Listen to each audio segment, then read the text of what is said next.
Badge number is 3917. I'm attached to the Toronto Police Sex Crimes Unit polygraph. Today's date is Monday, April 23rd, 2018. Time by my clock is approximately 10:46 in the evening. I'm presently at 32 Division on Ellerslie Drive, I believe. Second floor, soft interview room. This is the only soft interview room in the building. My purpose for being here today is to interview a gentleman by the name of Alek Minassian. Alek spelled A-L-E-X, last name M-I-N-A-S-S-I-A-N, date of birth of November 3rd, 1992. With respect to an incident that occurred earlier today on Yonge Street between Sheppard and Finch. It's my understanding that Mr. Minassian was arrested later this afternoon, initially on 9 counts of first-degree murder. That's been subsequently upgraded to 10 counts of first-degree murder and 15 counts of attempt murder. He's presently in custody here at 32 Division. And the conversation that I have with Mr. Minassian today is by no means meant to offend the individuals involved in this investigation, families of the victims, or for that matter, Mr. Minassian himself or his family. My only purpose for conducting this interview today is to come to some understanding of his involvement in this incident.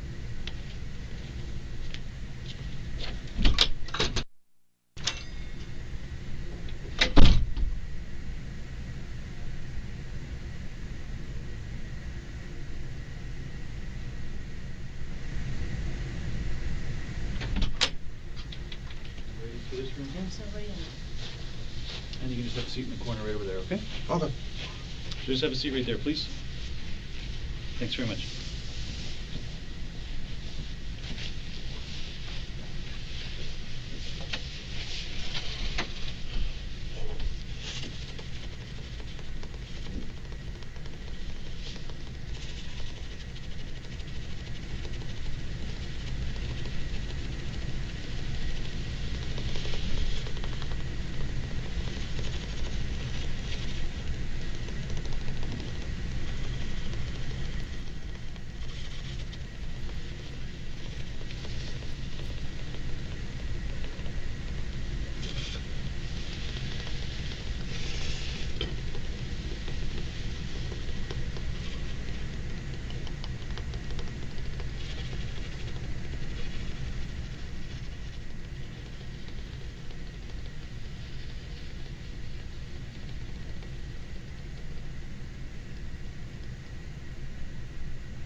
Alek? Hello. Hi, how are you? Doing good. How are you? Good, good. Did you drink water? Sure. Thank you very much. Thanks so much. How you feeling? I'm good. You feeling okay? My name's Rob Thomas. Nice to meet you. Hi, how are you? How are you? You doing okay? Yeah. Yeah, you probably had better days than this, I guess, eh? Yeah. Yeah. Well, I am a little shaken, to be honest. You're a little shaken? It's not like it's not my usual day, obviously. Yeah, no, I can appreciate that. Yeah. Alek. Mind if I call you Alek? Yeah, sure. What do your friends normally call you? Alek. Alek. Yeah. Alek, my name's Rob Thomas. So I want you to call me Rob from here on in, okay? Okay. Is that okay? Okay. Okay. Alek, I want you to understand something. I'm a senior detective with the Toronto Police. Do you understand what that means? Yes. You know I'm a police officer. Yes. Okay. I don't wear a uniform. I wear a suit and tie because of the type of work that I do. But although I'm in a suit and tie, I'm an actual police officer, okay? And I'm one of the senior investigators on this case, okay? I got called in for this specific case because of what's happened and the involvement and everything else that's been going on, okay?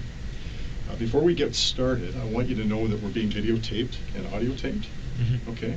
Okay. Do you know what I mean by that? Yes. Everything I say and do is being captured. Exactly, yeah, on audio and video, okay? Now, here's what I want to do, Alek.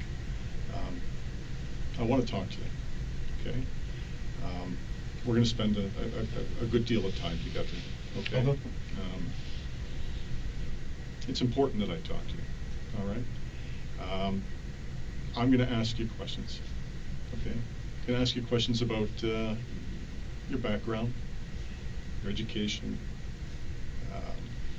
your relationships with your family and friends, work, travel. And I'm going to ask you questions about what happened today. Okay? You don't have to answer those questions if you don't want to. Okay? You understand that? Yes. But if you do decide to answer my questions, okay, I just ask that you do two things for me. Okay? First thing is I ask that you treat me with respect. Okay? I promise to treat you with respect throughout the entire night. Okay? All I ask is you do the same for me. Is that okay? Yes. Okay. And the other thing I ask, Alek, and I've been doing this a long time, okay? And I typically never have any problems with people or anything like that. I don't expect to have a problem with you today, but if you do decide to answer my questions, would you do me the favor and just speak from the heart? Okay? And just be truthful. That's all I ask. Does that sound fair? Yes. Is that okay? Okay. Now, my understanding is earlier today, there was an incident, and you ultimately got arrested by a police officer. Do you remember that? I do remember getting arrested. Okay. Do you remember it was a uniformed police officer who arrested you? So in other words, he was a police officer in a uniform? Yes, I remember he had a uniform. Yeah, okay. And I know there was a bit of an altercation. We'll get into that. But basically, I just want to kind of cover off a few points before we get started. My understanding is that that incident, the time that you got arrested, you were on or near the area of Yonge Street earlier today. Is that right? And a police officer told you that you were going to be placed under arrest. And he placed you under arrest. Do you remember that? I remember that. Okay. Do you remember what he arrested you for? I believe I may have been arrested for something similar to murder. Okay. I believe it was originally you were arrested for attempted murder, and subsequent to that, the officer placed you in handcuffs. Is that right? Yes. Yeah, and then he placed you into the back of his car. Correct. Correct. And then you were transported, or you were delivered here in a police car to 32 Division. Correct. Do you remember that? And following that, you were taken into the building, and you spoke to, I believe it was a gentleman, and he's known as a staff sergeant. He would have had 3 stripes on his shoulder with a crown. He would have asked you questions about your medical history, whether or not you were suicidal, whether or not you understood why you were being placed under arrest. I remember that. Okay. When you were placed under arrest, did the officer read anything to you? I remember being read the signs on the left-hand wall stating my rights. Okay. So you would have been read either at the time you were arrested, or certainly when you got into the police station, you were provided your rights to counsel. Is that right? So it would have been something like this. You're going to be arrested for attempted murder. It's my duty to inform you that you have the right to retain instruct counsel without delay. You have the right to telephone any lawyer you wish. You also have the right to... Now I'm starting to come back. Yeah, I remember. Okay, let me just finish here, because it's important you understand this. You have the right to telephone any lawyer you wish. You also have the right to free advice from a legal aid lawyer. If you're charged with an offense, you may apply to the Ontario Legal Aid Plan for assistance. 1-800-265-0451 is a toll-free number that will put you in contact with a legal aid duty counsel lawyer for free legal advice right now. Do you remember that? Yeah, now I remember that. Do you remember the officer reading you that? To be honest, I encountered various police officers. I don't remember which one read me that. Okay, all right. But nevertheless, you were read. We call that a caution. You were read that caution. Yes, actually, now that you mention the word caution, I do remember hearing the words primary caution and secondary caution. Okay, great. Okay, that's interesting, because not a lot of people can remember those words. Okay, so that's what I read you was what we refer to as a primary caution. So you don't, let me just get this straight. You're not sure if you remember the police officer reading you those rights, or if you were read that primary caution in the building. Is that right? Actually, I'm pretty sure I was read the caution inside that room within the building, Okay. with the camera and the desk. Right, right. So we call that the booking hall. Mhm. Okay.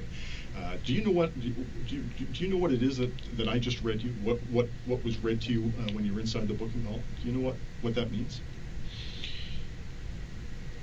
I believe, to my best understanding, it means, as you said before, the rights that I have, my right to counsel. Right. Do you know what counsel? Do you know what counsel means? A lawyer or attorney. Perfect, exactly, yeah. So what that means is actually a couple things. It means that you can call a lawyer. One, it means at the time you were placed under arrest, you're being placed under arrest for attempted murder. What that primary caution means, that you can speak to a lawyer, okay, or we call it counsel. If you don't have a lawyer or counsel of choice, it means that you can call a free lawyer. And we call that duty counsel or legal aid, okay? And the 1-800-265-0451 is a toll-free number that you can call to speak to duty counsel or legal aid for free legal advice. Do you understand? Do you understand what that means? Yes. So basically means you can call a lawyer. If you don't have a lawyer, you can speak to a free lawyer, right? What it also means is that if you're charged with an offense, so if you're charged by the police for a crime, and you can't afford a lawyer, okay, you can apply to the government to pay for your lawyer. Does that make sense? Yes. Okay, and we call that legal aid. Okay, now my understanding is the officers then provided you a secondary caution. Yes. Okay, it would have been something like this. You're going to be charged with attempted murder. You're not obliged to say anything unless you wish to do so, but whatever you do say may be given in evidence. Do you understand what that means?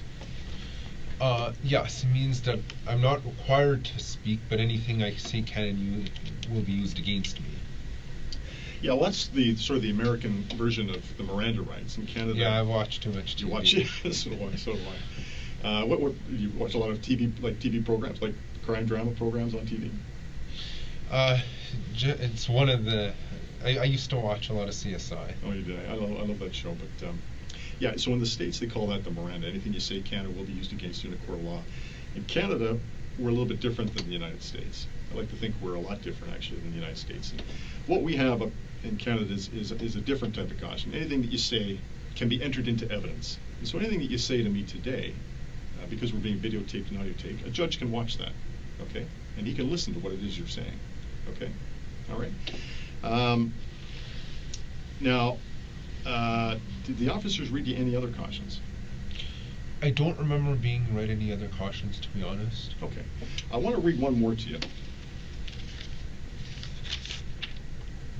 And it goes like this. If you've spoken to any police officer or to anyone in authority, or if any such person has spoken to you in connection with this case, I want it clearly understood that I do not want it to influence you in making a statement. Yes, actually, I do remember being read that. You do, right? Okay. When do you remember being read that? While I was in my cell by Okay. by a non-uniformed officer. He was dressed formally. Okay, was he dressed? Similar to you. Oh, I see. In a suit and tie? Yes. Oh, I I see. believe he may have been a detective. Mm-hmm, mm-hmm. Okay, well, that makes sense. Do you understand what that means? Yes, it means that any statement, whenever I'm making a statement, it shouldn't be affected by something that one cop said to me. It should just be simply whatever I feel is the best as my defense. You're absolutely right. You know what? You hit it right on the head. You know what? And I thank you for that. That's very important. Yeah. Basically, what it means is that if you've spoken to any police officer, and you may not have spoken to a lot of police officers, but I know a lot of police officers have spoken to you today. Everything from the uniformed officer who arrested you, right through to the booking officers who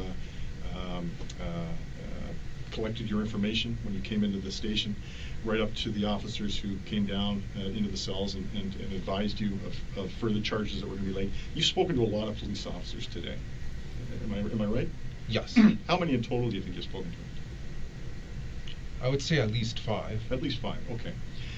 What that means, that caution that I gave you, what that means is that if any of those officers, or anybody else for that matter, have said to you that you have to talk to me, okay, that's incorrect. Do you understand that? Yes. Okay.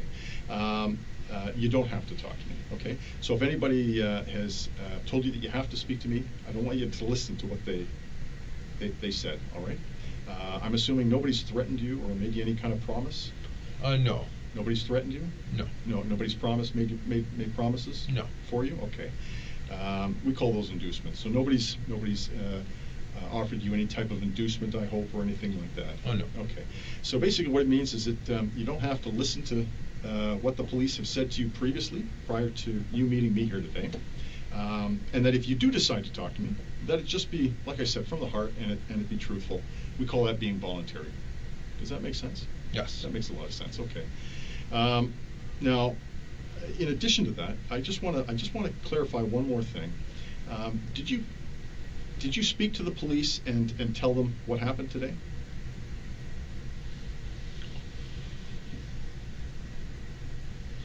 Sorry, I'm just need a minute to think about that. Are you asking if I in any way confessed? Well, I'm asking if yes, if you confessed, or if you made a statement at all to any other police officer.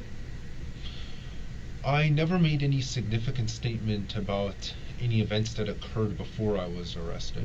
Great. Okay. So, if you did have any conversation with any police officer prior to being brought into this room, all right, and that includes making a statement or a confession, okay, I want you to ignore what you've said, okay, and I don't want you to refer back to that conversation, okay. And what I mean by referring back, I don't want you to tell me about any conversations you've had with any other police officers, okay. What I'd like to do is start fresh. We call this a clean slate. Okay. So from here on in, okay, I want this to be a fresh start. Okay. Does that make sense? Yes. Pretty straightforward. Okay. Now, when the officer arrested you, did he put handcuffs on you? Yes. Right. And my understanding is the handcuffs were behind your back. Yes. Okay. And he patted you down? Did he? What I mean by that? Did he search you? I remember being searched. Actually, I remember later on, as other officers came in, Mhm. I was stood up, brought to the cruiser, and then as I was leaning on the car, I remember at that point I was being searched. Okay, all right. And so, as far as the search is concerned, to what extent were you searched? In other words, what did they search? What did the officers do? It was a pat down of the entire body to make sure there was no weapons or anything like that on me. Okay. And how do you know that they were searching for weapons and things like that? Because I remember they were searching my pockets. They were feeling my chest, my back, my legs. So that would be an indication that they felt I had weapons on me. Okay. Did the officers say anything to you while they were doing this? I don't remember exactly what they said. Okay. Other than just stand still. Okay. Along the lines of that. Did anybody tell you that they were searching for weapons? I do remember, although I don't remember the exact words, I do remember there was a mention of being searched for weapons. They may not have been speaking directly to me, but they may have been speaking to each other. Okay. Did they take your clothes off? No. Did any part of your clothing come off? No. Okay. And so then from there you were placed in the car? Correct. Okay. All right. And how many police officers were in the car while you were being driven to the station? 2. 2. Okay. And I'm presuming they were both in the front? Yes. Okay. And did you have any conversation with the police officers? No. Okay. And then you arrived here at the station? Yes. Okay. And how long of a drive was that? About 10 minutes. About 10 minutes. Okay. And did it appear to be a direct route? Yes. In other words, they didn't stop for coffee or anything like that? Or? No. Okay. All right. And then you came into a garage? Yes. Okay. We call that the sally port. That's what we refer to that as. And you were, I understand you were taken out of the back seat of the car? Yes. And then you were led to a desk? Yes. And there was an officer, a senior officer, a higher ranking officer was behind that desk. You probably didn't know that, but we call that officer the officer in charge of the station. Do you understand that? Yes. And he would have asked you some questions? Yes. Okay. And my understanding is those questions dealt specifically with any medical issues? Yes. Right? And whether or not you understood why you were being placed under arrest? Yes. And whether or not you understood your rights to counsel or your right to call a lawyer? Yes. Okay. And then from there, my understanding is you were taken to the cell area? Yes. Okay. And you were placed in a cell.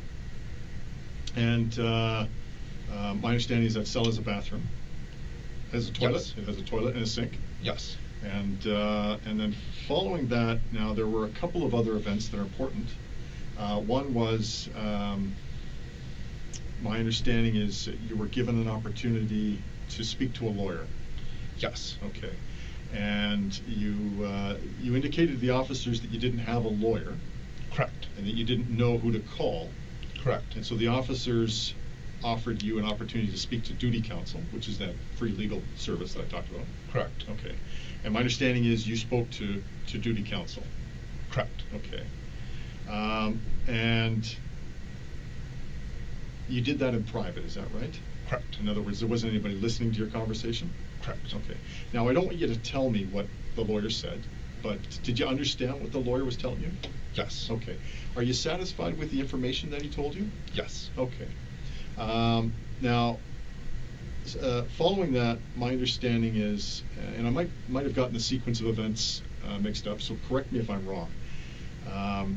There's been a lot going on today, and I've been very busy, but my understanding is at some point, if I'm not mistaken, a police officer in a suit came down, and he told you that he updated you with respect to the charges that were going to be laid. Yes. Okay. And do you remember what he said to you?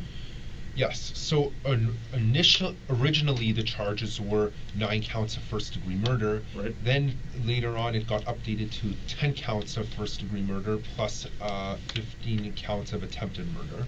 Exactly. Yes, that's my understanding. So my understanding is, as the night progressed and as we were learning more information, it came to our attention that 7 people have died. Sorry, 9 people have died. I apologize. As a result of an incident that occurred on Yonge Street.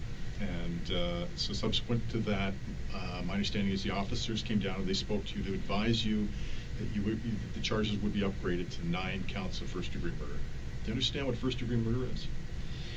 It's a premeditated murder and completely intentional and considered to be what's known as in cold blood. Well, yeah, that's a fairly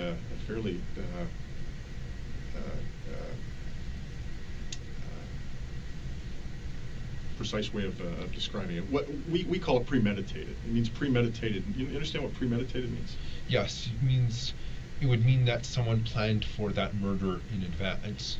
Right, planning and deliberation. In other words, if somebody committed first-degree murder, they would have took the time out to think about what they were going to do, sit down and deliberate over the plan. So in other words, they were going to sit down and go over the details of the plan, figure out what it is they were going to do, how they were going to execute the plan, and so on and so forth, to commit a murder. Planned and deliberate. That's what it means. So there's a lot of thought and energy that goes into planning to kill somebody. That's what first-degree murder is. Okay. And so initially it was 9 counts of first-degree murder. And do you remember the officer that told you that? I believe if I remember correctly, it was the officer wearing the suit.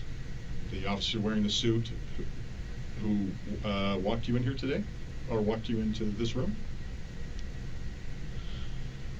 Yes. Okay. All right. Now, did he tell you that you could speak to a lawyer again? Yes. Okay. So he gave you your rights to counsel again? Yes. Okay. And in answer to that caution, that first caution, do you understand? Did you understand what you were being arrested for? Yes. Okay. Did you understand that the charges were now being upgraded to 9 counts of first-degree murder? Yes. And did you understand that you could call a lawyer again? Yes. Okay. And what did you say to the officer in response to calling a lawyer again? I think I simply just acknowledged. I said, okay. Okay. And my understanding is he asked you, do you want to speak to a lawyer again? Do you remember what you said to him? I believe I said no thanks. Okay. That's The reason I gave that response was because since I had already spoken to a lawyer very recently, I felt that I wouldn't be given new information at that point. Right. That makes sense. Yeah, that makes sense. Okay. That was my understanding. And then subsequent to that, now again, I might have the facts mixed up, just in terms of the chronology. But my understanding is, did somebody come down and take photos of you? Yes. Okay. Was that okay? Well, let's maybe It touch on actually that. happened twice. Okay. And initially, the first time it happened was at the very beginning of when I got arrested. Right. I sat down in a chair. I had front, left, right. Right. Then later on in the evening, I again had I was standing up in front of that chair and had left, right, front, and back. Okay. Well, let's talk about that. So the first time you had your photo taken, front, left, and right, where was that done? Inside the room with the camera and the fingerprint machine, about 10 steps away from the cell block I was in. Okay. So they took you out of the cells Yes. into what we call the print room. Yes. Yeah, and so the booker we call him the booker, the individual that takes your photographs and takes your fingerprints. We call him the booker. Did they take your fingerprints at all? Yes. They did, eh? Okay. It was at the same time that I initially had my picture taken. Okay. All right. Okay. And then from there you were returned to the cell. Yes. Okay. And then your photographs were taken once again, or you were photographed once again after that. So you were photographed a second time. Yes. Okay. And where did that take place? In the same room. In the same room. Okay. Was it by the same officer? No. It was by another officer. Yes. Okay. And this time you were standing, you said? Yes. Okay. The first time you were sitting Yes. when you were photographed. The second time you were photographed, you were standing. Yes. Okay. And the officer who took the second set of photos, what was he wearing? He was uniformed. In a uniform. Okay. And was he the individual who took you out of the cell?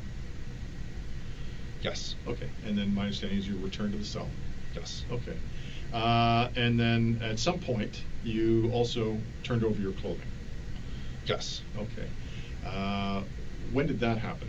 That happened at the very beginning when I was brought to the police station. Okay. All right. That happened at the very beginning. So at what point was it? That was initially before I was put into my cell. I was in some other holding room. Right. That just had some chair there. At that point, I had all my clothes taken off, just to be seized as evidence. Okay. And then I was given my underwear back. I put it back on, and then I was given an orange jumpsuit. And then 2 minutes later, I was taken out of the orange jumpsuit, and then I was given this white bodysuit. Okay. And that was before you went into the cell. Correct. Okay. And so let's talk about that for a minute. So when they took your clothes off, you were put in a room, you said? Correct. Okay. And did the officers explain to you why they were taking your clothes? As evidence. As evidence, okay. And Also, just because of concerns that I might have something within the clothes. okay, so we call that a level 3 search. Yeah, actually, now that you mention it, I remember that exact term being used. A level 3 search. Yeah. Yeah. So we do that in cases where we're dealing with individuals that we don't know, because we don't know you, who are involved in relatively serious events, which unfortunately you are. And so we do it for our safety, as well as your safety, as well as to ensure that we're collecting, all the evidence we possibly can, right? Because the idea at the end of the day is we want to come to the truth as to what's going on. That's the bottom line, right? So we have to do these things, and sometimes they're intrusive. but we try and do it in a manner that is as dignified as possible. So, when you had your clothes taken off, were you completely naked? I was only completely naked for about 10 seconds. Okay, all right. And did you have some privacy in this room? That you were... This room? No, the room you had. They took your clothes off. Actually, to be honest, I don't remember. I think there may have been some officers there. Okay.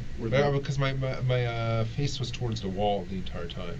Okay, all right. How many officers were there? I think about 4. Oh, 4? I don't remember the exact number, to be honest. Okay. Were there any female officers? I don't believe so. Okay, all right. Was anything being videotaped? I don't remember seeing a camera in that room. Okay, all right, okay.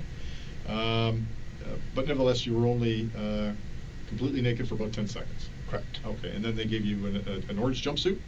Yes. Okay. And then you were brought to the cells, you spoke to a lawyer, you're photographed. Well, actually, I was switched into this white bodysuit before being taken into my a cell, because I was only in that orange jumpsuit for about 2 minutes. Oh, okay, okay. And the reason behind putting you into a white jumpsuit, did they tell you? I believe if they did tell me, I don't remember the reason. Okay, okay. The reason would have been to keep your feet protected, right? Because I don't think you had the boots on the orange jumpsuit. Oh yeah, I remember they said something about there wasn't any footwear. Right, right. Okay. Okay, so from there you went into the white jumpsuit. Then you were placed in the cells. You spoke to your lawyer. Yes. And then you were photographed twice. Correct. Okay. In addition, the officer came down to advise you that you'd be charged with 9 counts of first-degree murder, right?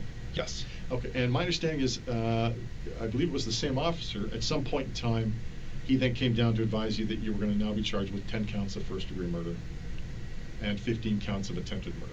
Correct. Okay. And during the sequence of events, at what point did that officer come down and tell you that? The upgraded charge was after I spoke to my lawyer. Okay. How many times did you speak to a lawyer? Once. Okay. So it would have come after the first time you spoke to the lawyer. It would have come after the officers telling you you were being upgraded. The counts would be upgraded to 9 counts of murder. So it would have been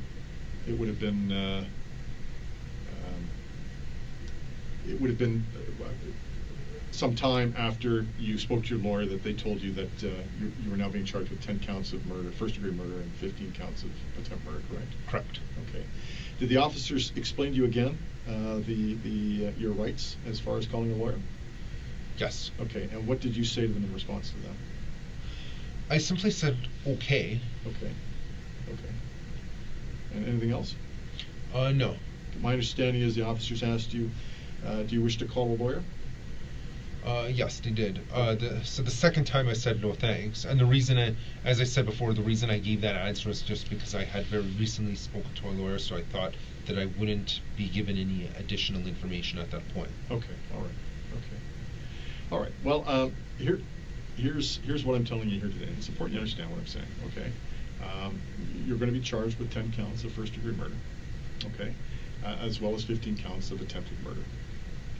I've read you your rights to counsel, your caution, secondary caution, and so forth. Do you wish to speak to a lawyer? The choice is yours. Yes, I will speak to a lawyer. You want to speak to a lawyer? Yes, please. Okay. Did you have a lawyer, or did you want to speak to duty counsel? I'd like to speak to duty counsel, please. Okay, yeah, no problem. So can you just hold on? Can you sit tight for 1 second? I'm just going to exit the room here for 1 minute. Okay. If you just sit tight, I'll be right back, and then I'll take you down, and we can do that.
This is just an audio recorder here. I'm just going to take this with me, okay? Uh-huh. I'm not going to have any trouble with you, right? No. You promise me that? Yes. Okay. I appreciate that. Now I'm just going to take you down the hall. We'll just put you in a room. Okay. And then I'm going to make a phone call to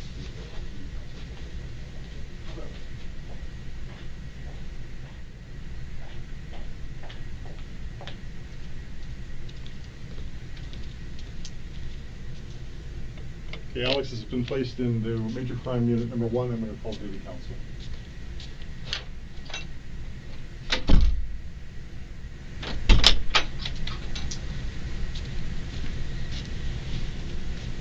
Phone call has been made to duty counsel, and we're just waiting for a call back.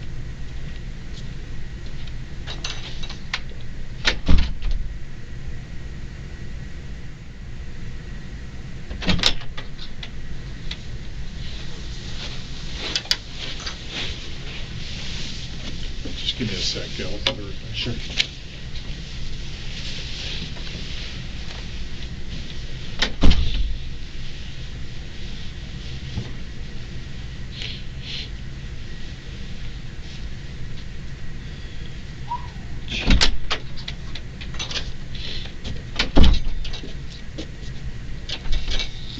Okay.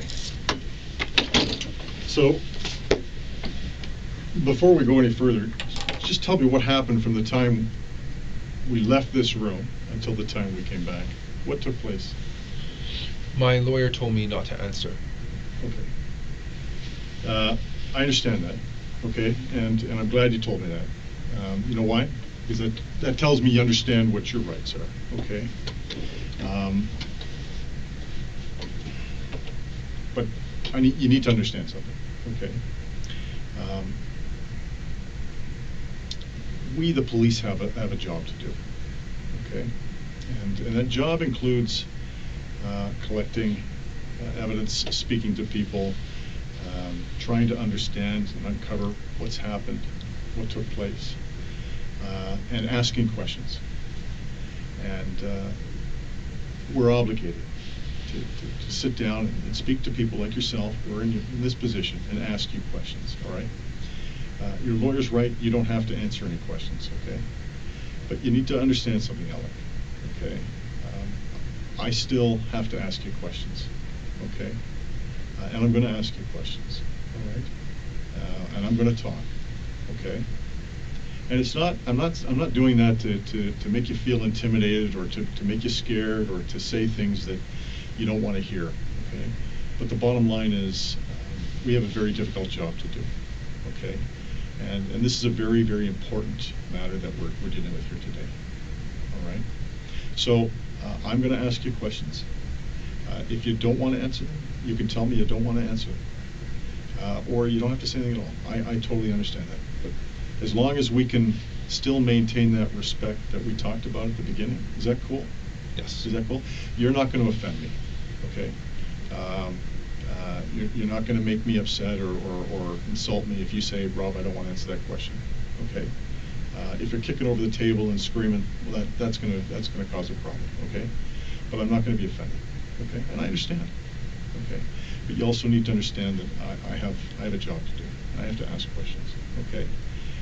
If you don't want to tell me what we did from the time we left, the time we came back, is it fair to say that while we were out, you spoke to a lawyer? Yes. Okay. And I'm going to suggest that the only person you had any contact with was with me. Is that right? What do you mean? Well, you didn't speak to any other police officers. Correct. Right. So I'm the only police officer that was in your custody from the time we left this room until the time we came back. I took you down the hall to a room, placed you into a small room with a seat. I made a phone call, or I had an officer make a phone call to duty counsel. We originally placed one call. We had to wait. We couldn't hear. We didn't hear back, so we placed a second call. We still didn't hear back. I came in and I actually opened the door and I informed you that we were still waiting to call. Do you remember that? Yes. Okay. I think I asked you if you wanted to borrow the washroom as well. Do you remember that? I remember. Yeah, and you said, what did you say? I don't recall. You said you didn't need to borrow the washroom. Oh, now I remember that. Okay, all right. And then finally, we got duty counsel on the line. We put the counsel, the lawyer, we handed the phone over to you. My understanding is his name was Mr. Rodriguez. Did he tell you what his name was? I don't recall his name. Okay, he identified himself as Mr. Rodriguez to me. I don't want you to tell me the conversation you had. It's what we call private. But I want to ask you, did you understand the conversation that you had with Mr. Rodriguez? Yes. Do you understand what he said to you? Yes. Are you satisfied with the information that he's provided you? Yes. Okay, great. And then from there, you had a lengthy conversation. I only know that because from the time I handed you the phone until the time you knocked on the door, it was quite some time. I'm guessing it was over 10 minutes? Yes. At least over 10 minutes, yeah. And then I came to the door and I asked you if things were okay. You knocked on the door, so I opened it. You told me that you'd finished your conversation with a lawyer. I asked you if, how you feeling, if things were okay. You said yes. I asked if you wanted to borrow the washroom again. You remember that? Yes. And you said no. And then we walked back right in here. Is that right? Yes. And did anybody else talk to you? No. Did you talk to anybody else? No. Is there anything I'm missing? No. That's pretty straightforward, eh? Yeah. Yes. Okay. And then, so my understanding is that's essentially what took place from the time you were arrested right up until the time you were brought into this room. We've covered off basically everything, haven't we? Yes. Okay. Did I miss anything? No. Anything of importance?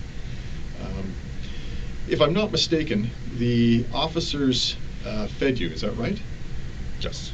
Downstairs in the cells? Yes. What did they feed you? Sandwich and juice. A sandwich and a juice, okay. When was that?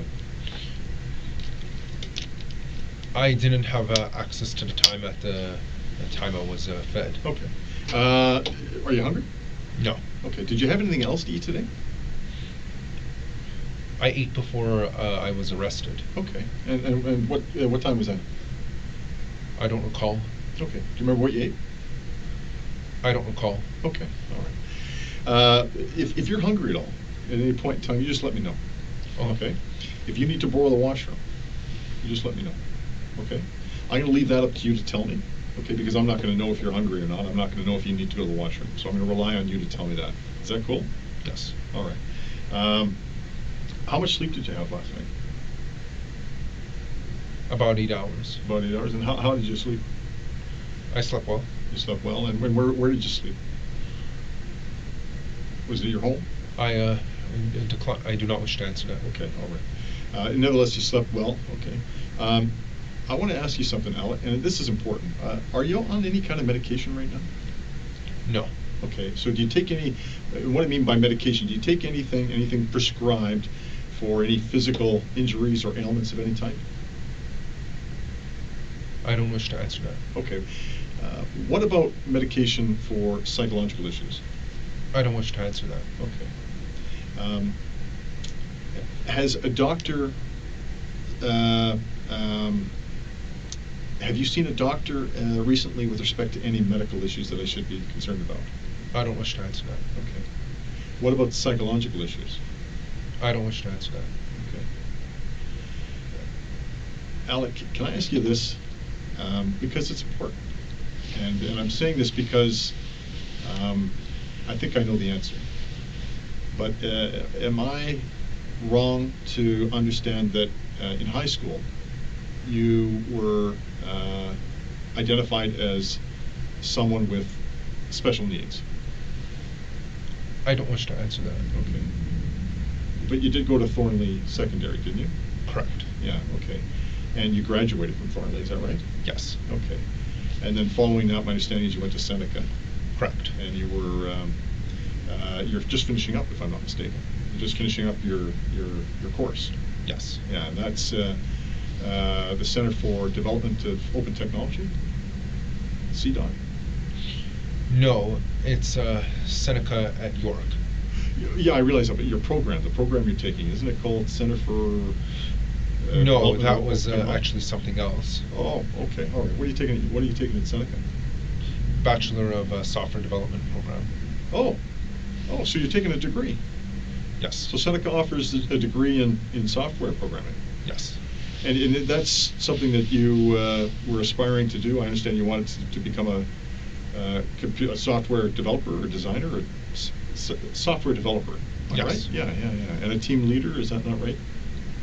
Yes. Is that that's what you were aspiring to do? Yes. Okay. And as far as work, my understanding is you're not working right now. I don't wish to answer that. Okay. All right. Is it fair to say that you had some employment lined up with a company called Sheridan Computers? I don't wish to answer that. Oh, okay. All right. I do know that you live at home, though, and I do know that you have a mom and a dad, right? I believe your dad, and correct me if I'm wrong, because I'm not pronouncing it right, but his name is Vahi? I don't wish to answer that. Okay. And your mom's Sona, and you got an older brother named Haig. And I think he's probably 28, if I'm not mistaken. Haig? I don't wish to answer that. Okay. All right. How are things at home? Good. With you and your family? Yes. Are you close to your mom and dad? Yes. Yeah? And what about your relationship with your brother?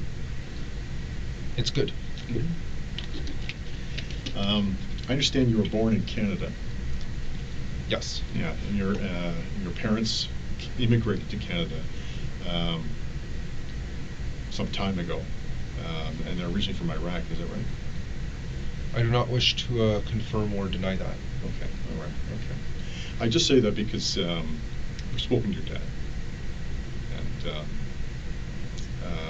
he's worried about you. I'll tell you that. Okay. And I ask you these questions, and I'm not trying to intimidate. I'm not trying to scare you. Okay. The reason why I ask these questions is because it's important that I get to know you better.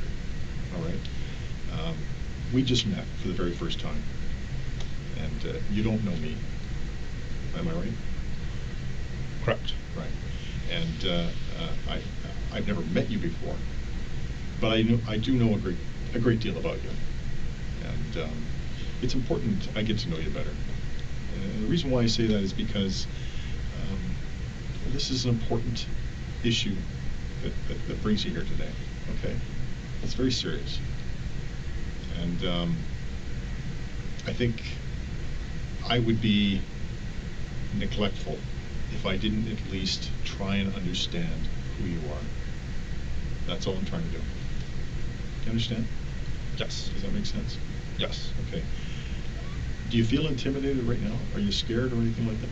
No. Okay. Will you let me know if that ever happens? I will let you know. Okay. All right. If there's anything I say that is offensive, or that you find offensive, or if there's anything I say that you don't like, will you let me know? Yes. Okay. The reason why I said it, because I don't want to offend you. That's not why I'm here. Okay. I do know this. My understanding is you were in a special needs class in high school. Okay. It was a small classroom, specifically designed for people with special needs. My understanding is that there were a number of students in that class who excelled very well in certain areas, and didn't do very well, or were they performed poorly in other areas. So there were, there was a mixture of individuals in the class, and the idea behind being placed in the special needs class was to focus on the areas where they didn't perform as well. In my conversation with you, in my experience with people with special needs, because I've been doing this a long time, and I have actually family members who have special needs because of a variety of different reasons. I can recognize people who have special needs, and so the reason why I'm saying that is because I want to make sure you understand what I'm saying. Okay. I don't want to be saying something that is going to confuse you or make you feel uncomfortable or make you feel scared. Does that make sense? Yes. Okay. Now, my understanding is your dad's not working. He used to work for Rogers, but he's out of work right now. But he's looking for work. Is that right? I do not wish to confirm or deny that. Okay. Your mom works for CompuGen. That's a computer company. Is that? I do not wish to answer that. Okay.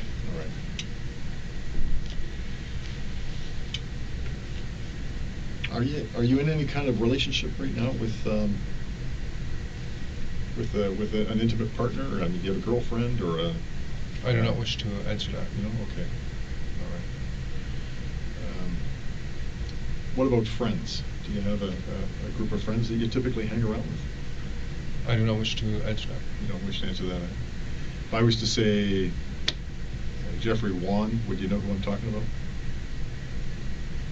I don't recall that name. Jeffrey Wan, W-A-N? I don't recall. You don't? Okay. What about Brendan Levine? I don't recall. Okay. All right.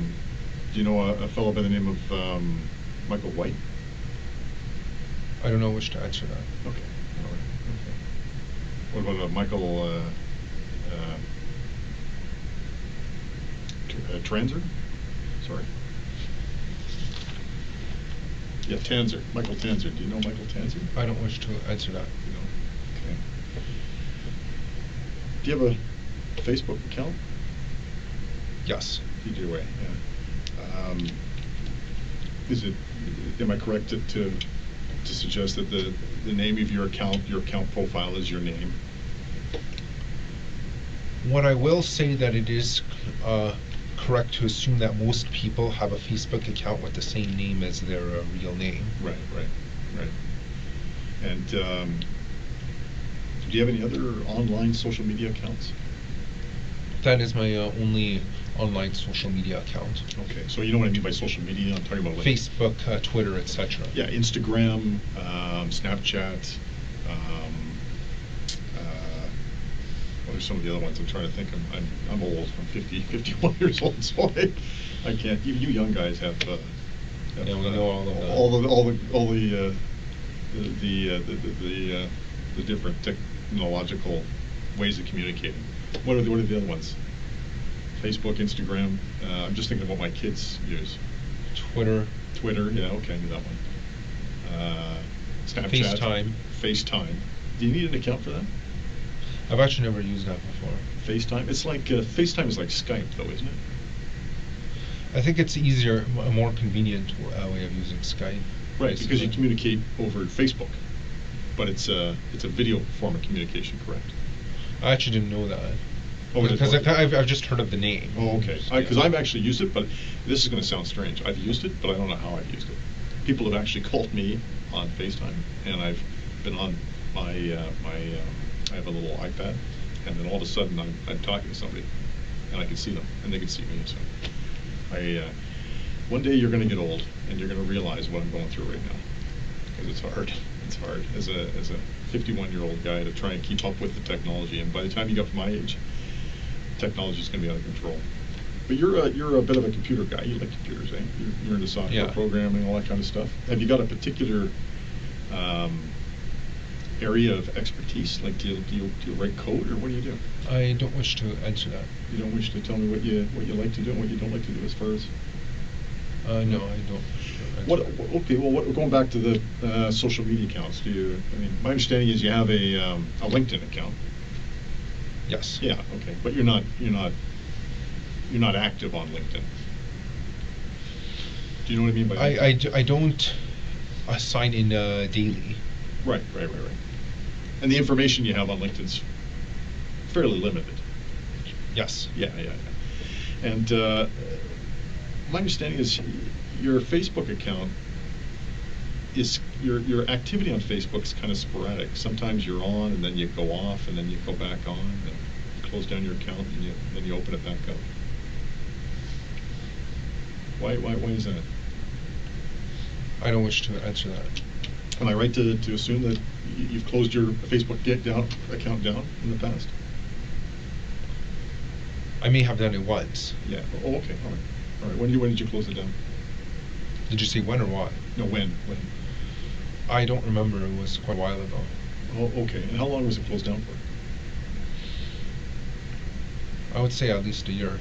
Oh, okay. Okay. And then, am I right to assume that you just recently opened it back up again? Yes. Yeah. Okay. And when did you open it back up? I think about a month or two ago. About a month or two ago. Okay. And how many friends do you have on Facebook? I don't remember the exact count. Okay. Are you active on Facebook? My rate of sign-in is inconsistent. Sometimes I might sign in for a couple of days, but then might not sign in again for another week or so. Oh, okay. Is there a reason for that? I just don't have a specific pattern when deciding to use Facebook. You know, I'm just thinking in terms of a routine. Like when I actually use Facebook a lot. I'm surprised, being as old as I am. But one of the reasons why I use Facebook is because it keeps me. I don't post a lot of stuff on Facebook because I'm not that time. I'm kind of shy that way. I don't like to tell people what I'm doing. But I like looking at what other people are doing. And I don't have a lot of friends, but I have a few, and I kind of keep up to date with what they're doing, and I watch and I look, and so as a routine, I don't want to say daily, maybe daily. I go onto my Facebook and I check, but I don't post a great deal of information because I for some reason, I don't know, in my mind, I just don't like to reveal what I'm doing. When you say you're on Facebook, what do you mean by that?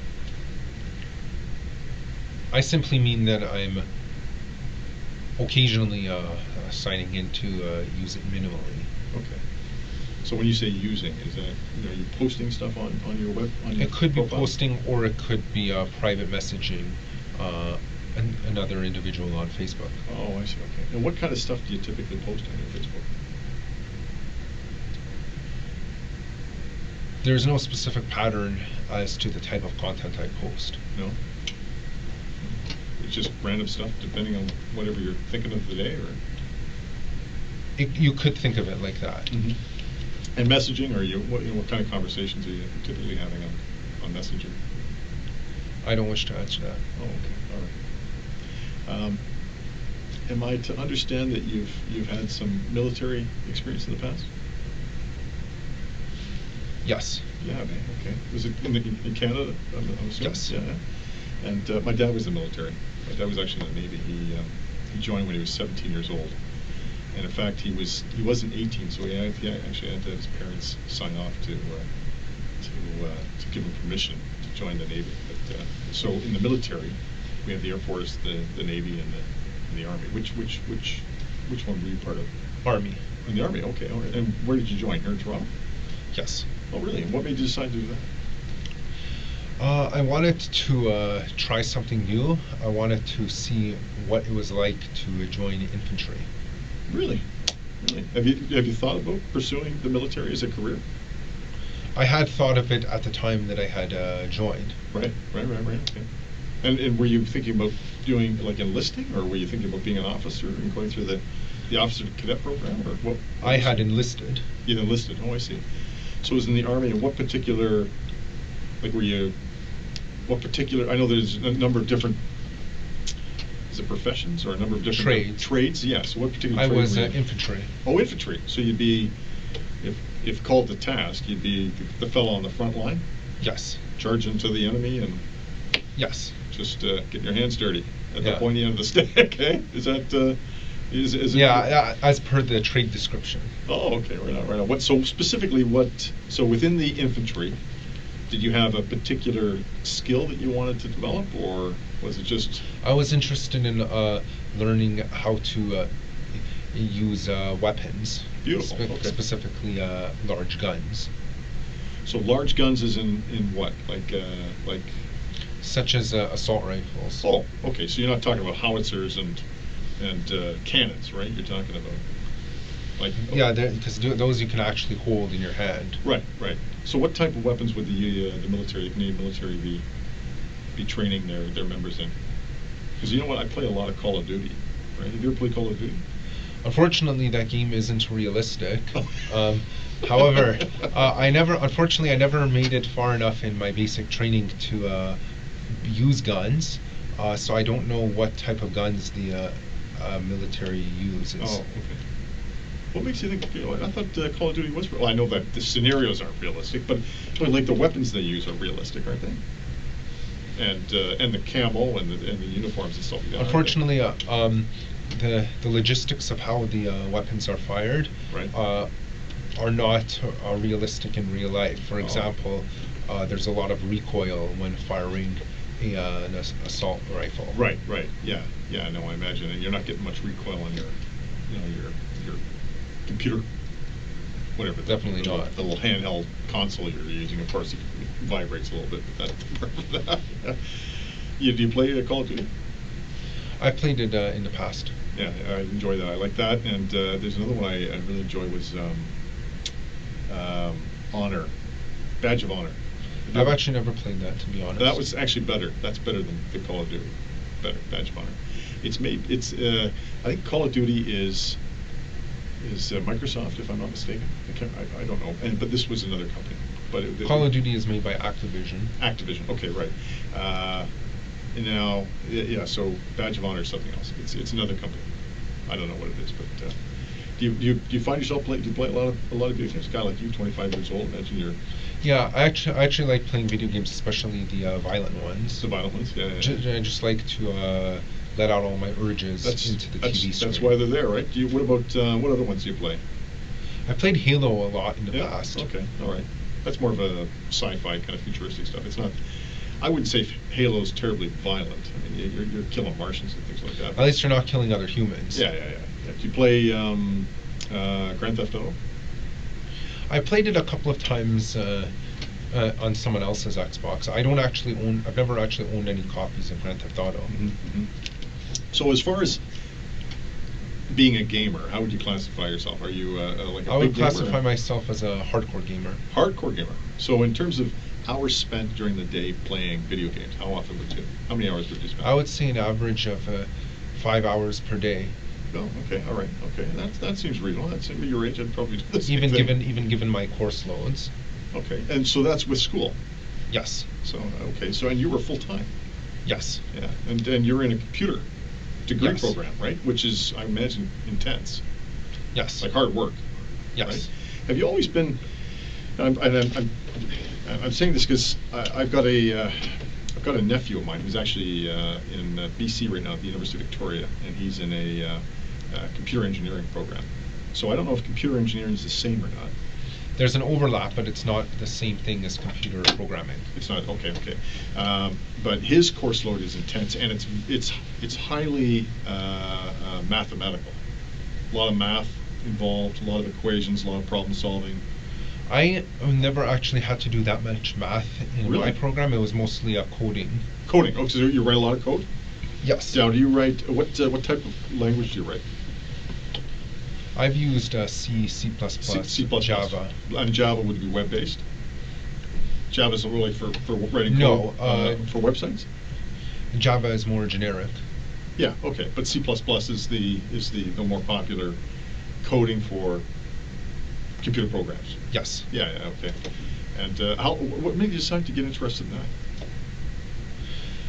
Well, I was kind of a nerd in high school, and I took a course on computer programming. And I took one course that was programming in high school, and after that, I decided I really liked coding, and I wanted to sign up for a program in college.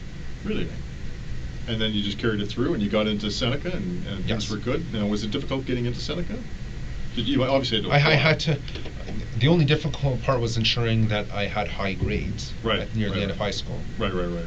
So did you finish grade 12, or did you go on to grade 13? I'm trying to think. I finished grade 12. Okay, they didn't have grade 13 when you. Like No, they already discontinued that long before I started high school. That's what I thought. Yeah, that's what I thought. Because when I first, I'm from BC. I grew up out west in Victoria. I don't know if have you ever traveled the country?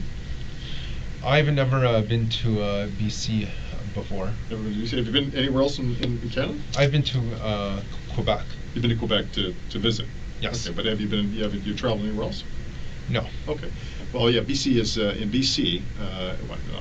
This is back in 1984 when I graduated, and it's still to this day. They only have grade 12. But when I moved out here when I was 19, 20 years old, they had what they call it OAC. They could hold which was a grade 13, which was like a university prep year. So if you were going to go on to university or college, you'd take grade 13.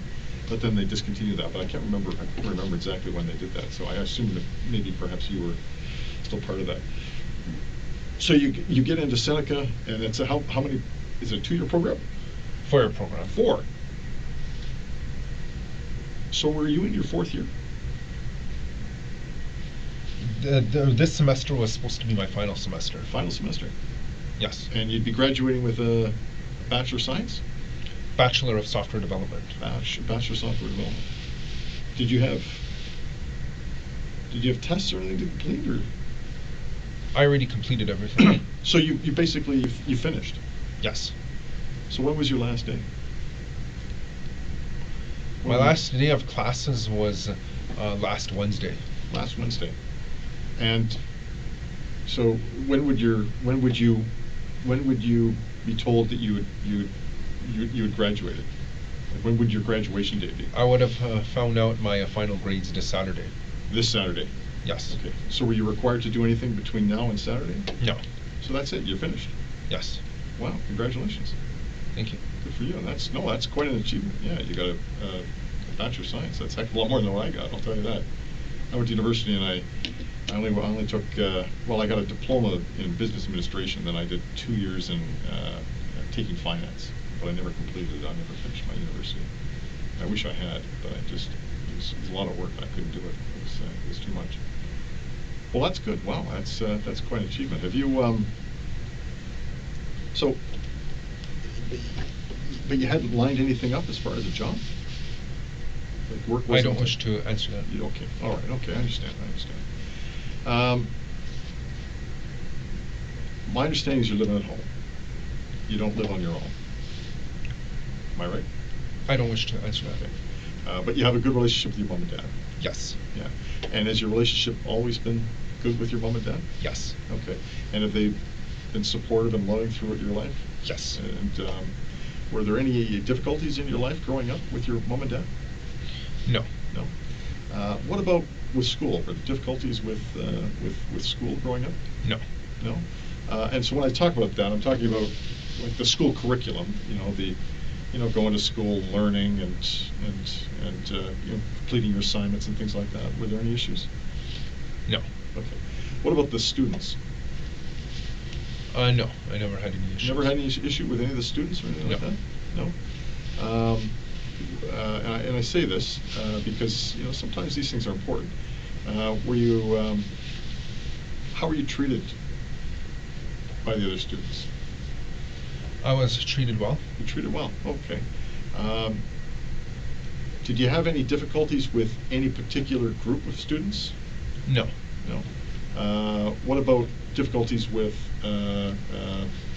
girls in particular? No. No difficulties with girls at all? No. No, not at all. How do you feel about girls in general? I'm attracted to them. Oh, you are? Okay. So you're heterosexual? Yes. Would it be fair to say that? Okay, that's important. Have you ever had a relationship with a female?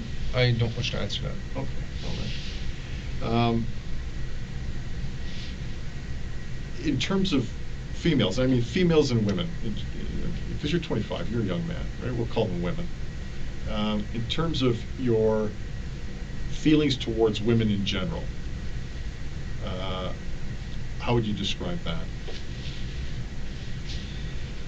I would say that sometimes I am a bit upset that they choose to date obnoxious men instead of gentlemen. Yeah. So I have a, well, I got involved in this situation, I'll tell you about it later, but so my understanding is you have some problems with women who date obnoxious men. Right? Yes. And these guys, I'm thinking you're talking about the fellows who are loud, arrogant, generally outgoing and popular with girls. Yes. Is that what you're talking about? Yes. Okay. And you have a problem with the women that date these fellas. Yes. Why is it that you have a problem with the women? Because I feel that it's illogical to be dating such men when they could be dating gentlemen instead. Right. That makes sense. I mean, and I've seen that because I've grown up.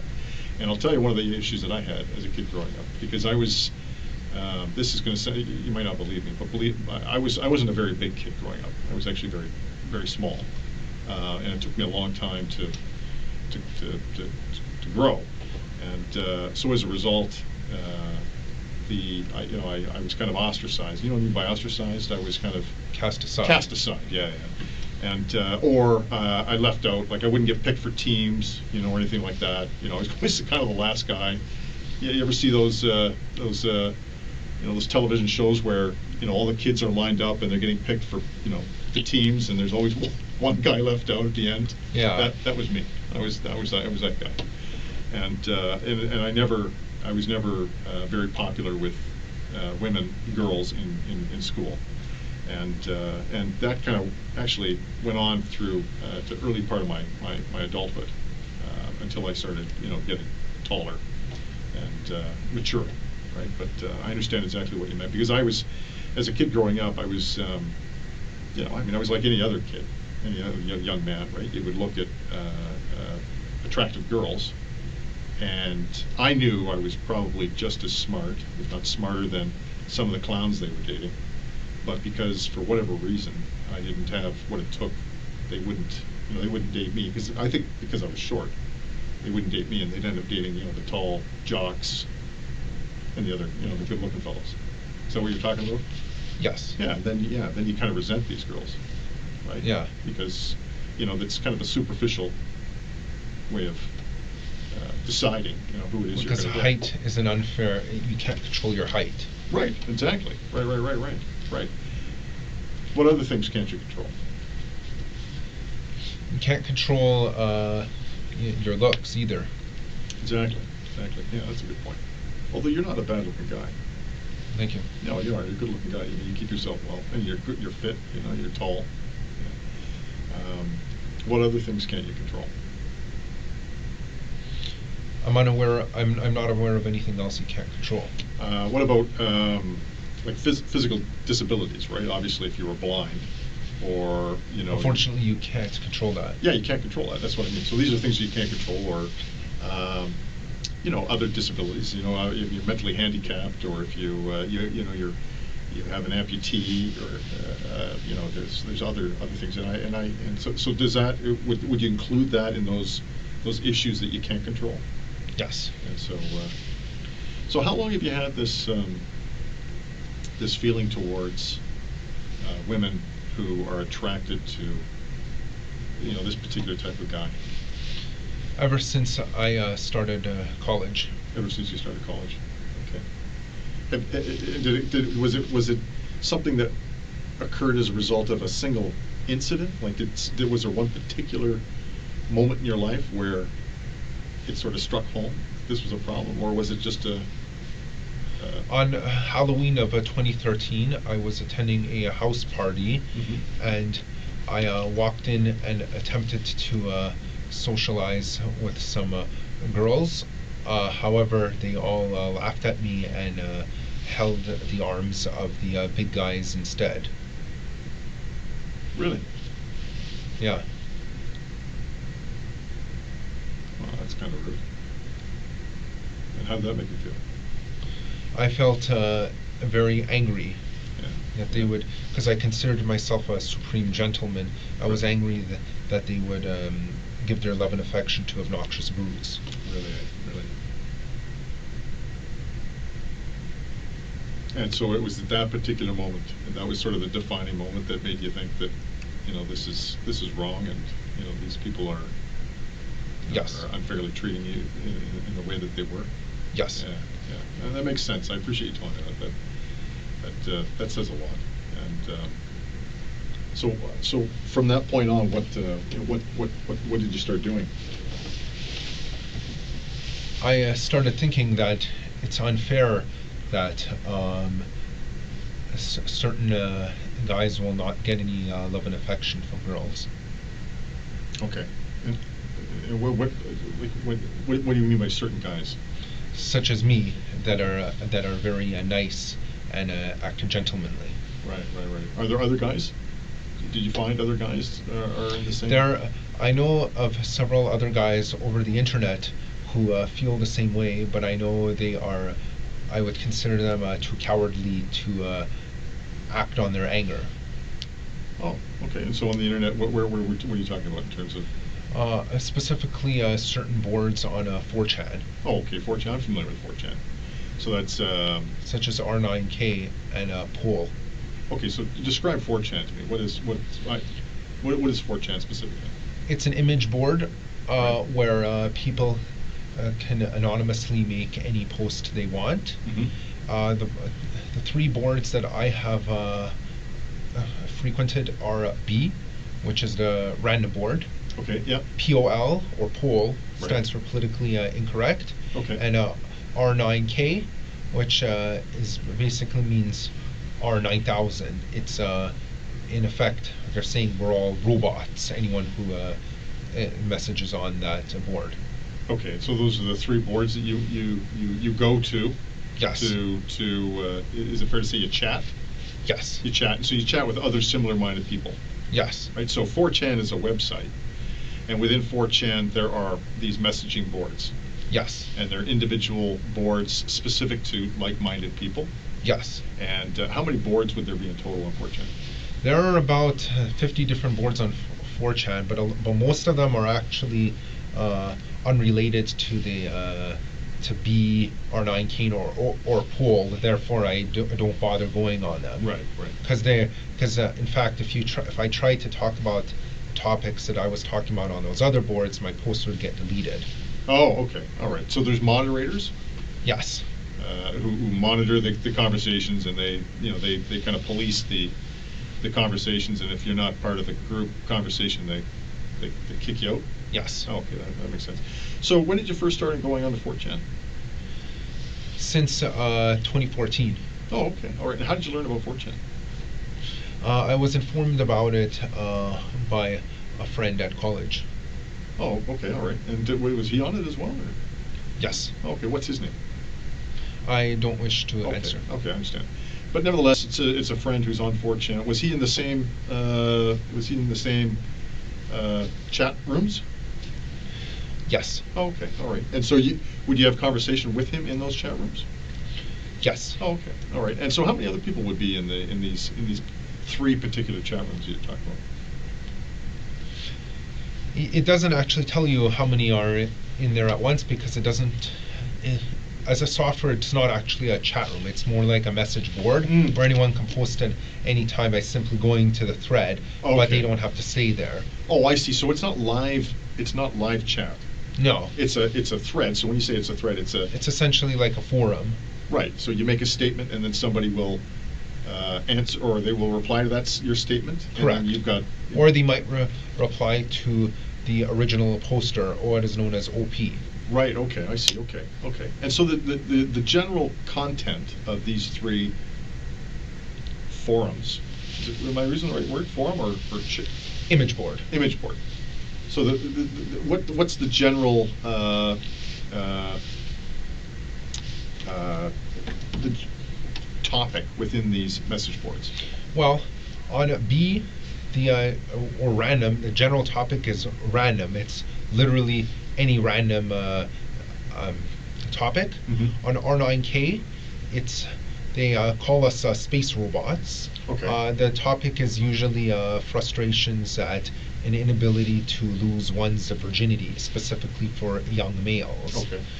Poll, which is politically incorrect, Mm-hmm. is the general topic is basically political discussions with an alt-right bias. Political discussion with an alt-right, so you're ultra-conservative, or you're Yes. like a, in the American definition you'd be ultra-Republican. Yes. Okay, so what would your what would your political views be in the alt-right message board? I actually don't have any political views. I only the only reason I have talked with them was just because I enjoyed their style of conversation. Okay, and what was the style of conversation? It was very blunt and honest. So, and what would it be? What would it typically focus around, or what would the typical conversations contain? Red pill truths about why women choose to date obnoxious men. Date the Chads. Yeah. The Chads of this world. Yeah. Yeah. Basically, the Stacey's going for the Chads. Exactly. The Stacey's are the dizzy dumb girls dating the goofy jocks. Yeah. Right. So you call them Stacey's and Chads. Yeah. I've heard that term before. And so that's in the alt-right. Yes. That conversation takes place in the alt-right as well. Yes. Do other things take place in the alt-right forum, or red pill? Some alt-right members consider themselves to be red pilled. What does that mean? Is that like a Matrix reference? Actually, it is in fact, that term was actually in fact came up as a reference to Matrix. Right. Taking the you can either take the red pill or you can take the blue pill. Right. And some alt-right members even consider themselves to be a black pill, which in essence means they're a MGTOW, men going their own way. Oh, okay. All right. Okay. You're right. Yep. Okay. So the conversations are surrounding. So in those three message boards, they're all basically this, or maybe I shouldn't say all three, but in the two message boards, the alt-right and the R9K. R9K, And we call ourselves space robots there. Space robots, but the conversations tend to be focused around fellows who have been unable to lose their virginity due to the Stacys of this world and the Chads. Yes. Right.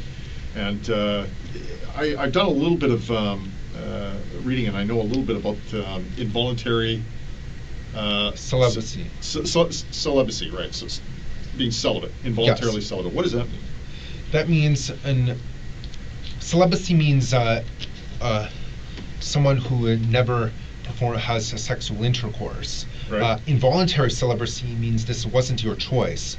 I You see. essentially have been thrown into true forced loneliness, and you're unable to lose your virginity. Right. This is especially painful for young males. Right. That makes sense. And are there not other websites that cater to this group of people as well? Forever Alone. Have you ever heard of them? I have heard of the Forever Alone subreddit.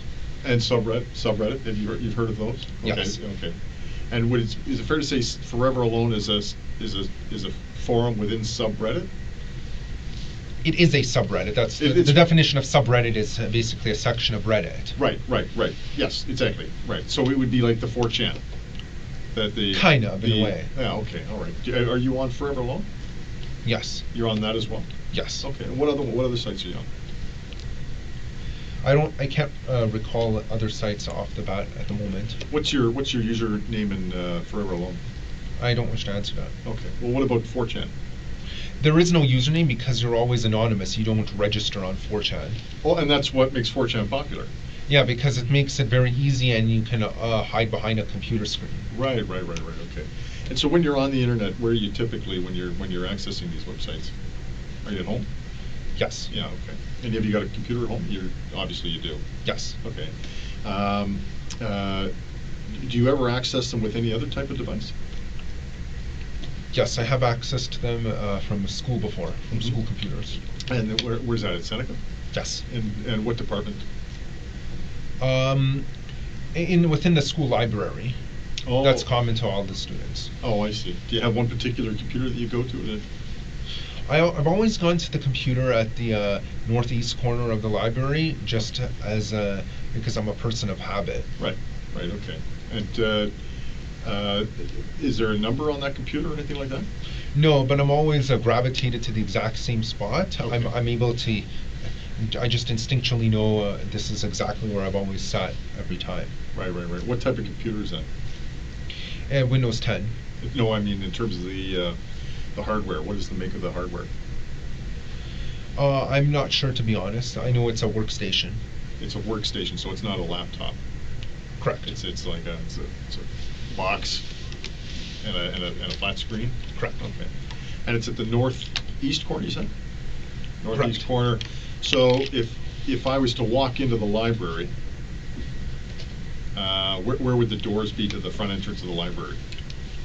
They would be very close to the southeast entrance of the S building of Seneca at York. Okay.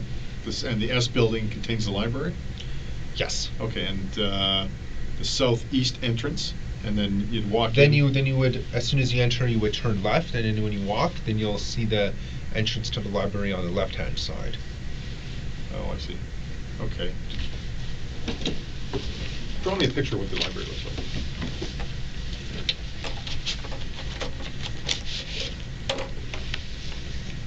Have a seat there. Have a seat. The library? Yeah, or where the computer is.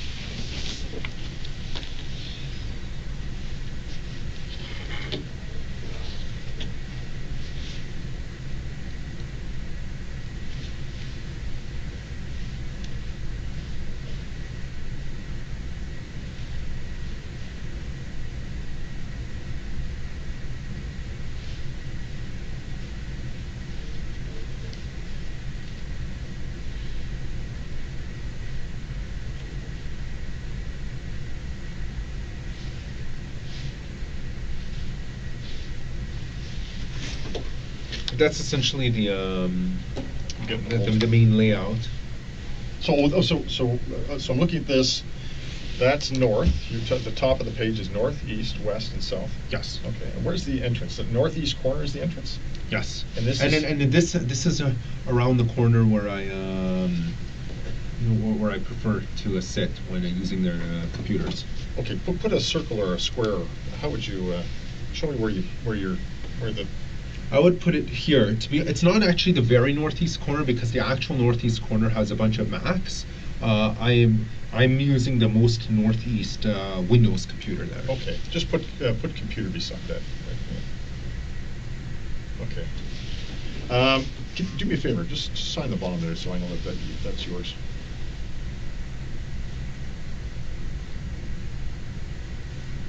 So you're kind of a fellow of habit. You've got a routine. You stick to it. Yes. Okay. And the computer at home, where's that located? It's located in my room. Oh, okay. All right. What type of computer is that? A Mac.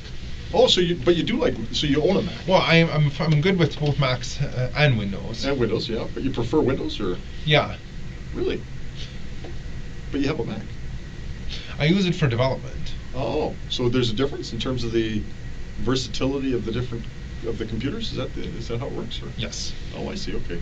So for development, you like the Mac, but for surfing the web, you like the Windows? Yes. Oh, okay, that makes sense. All right. And your Mac, is it a laptop? Yes. Oh, okay. What version is it? I believe it's High Sierra, if I remember correctly.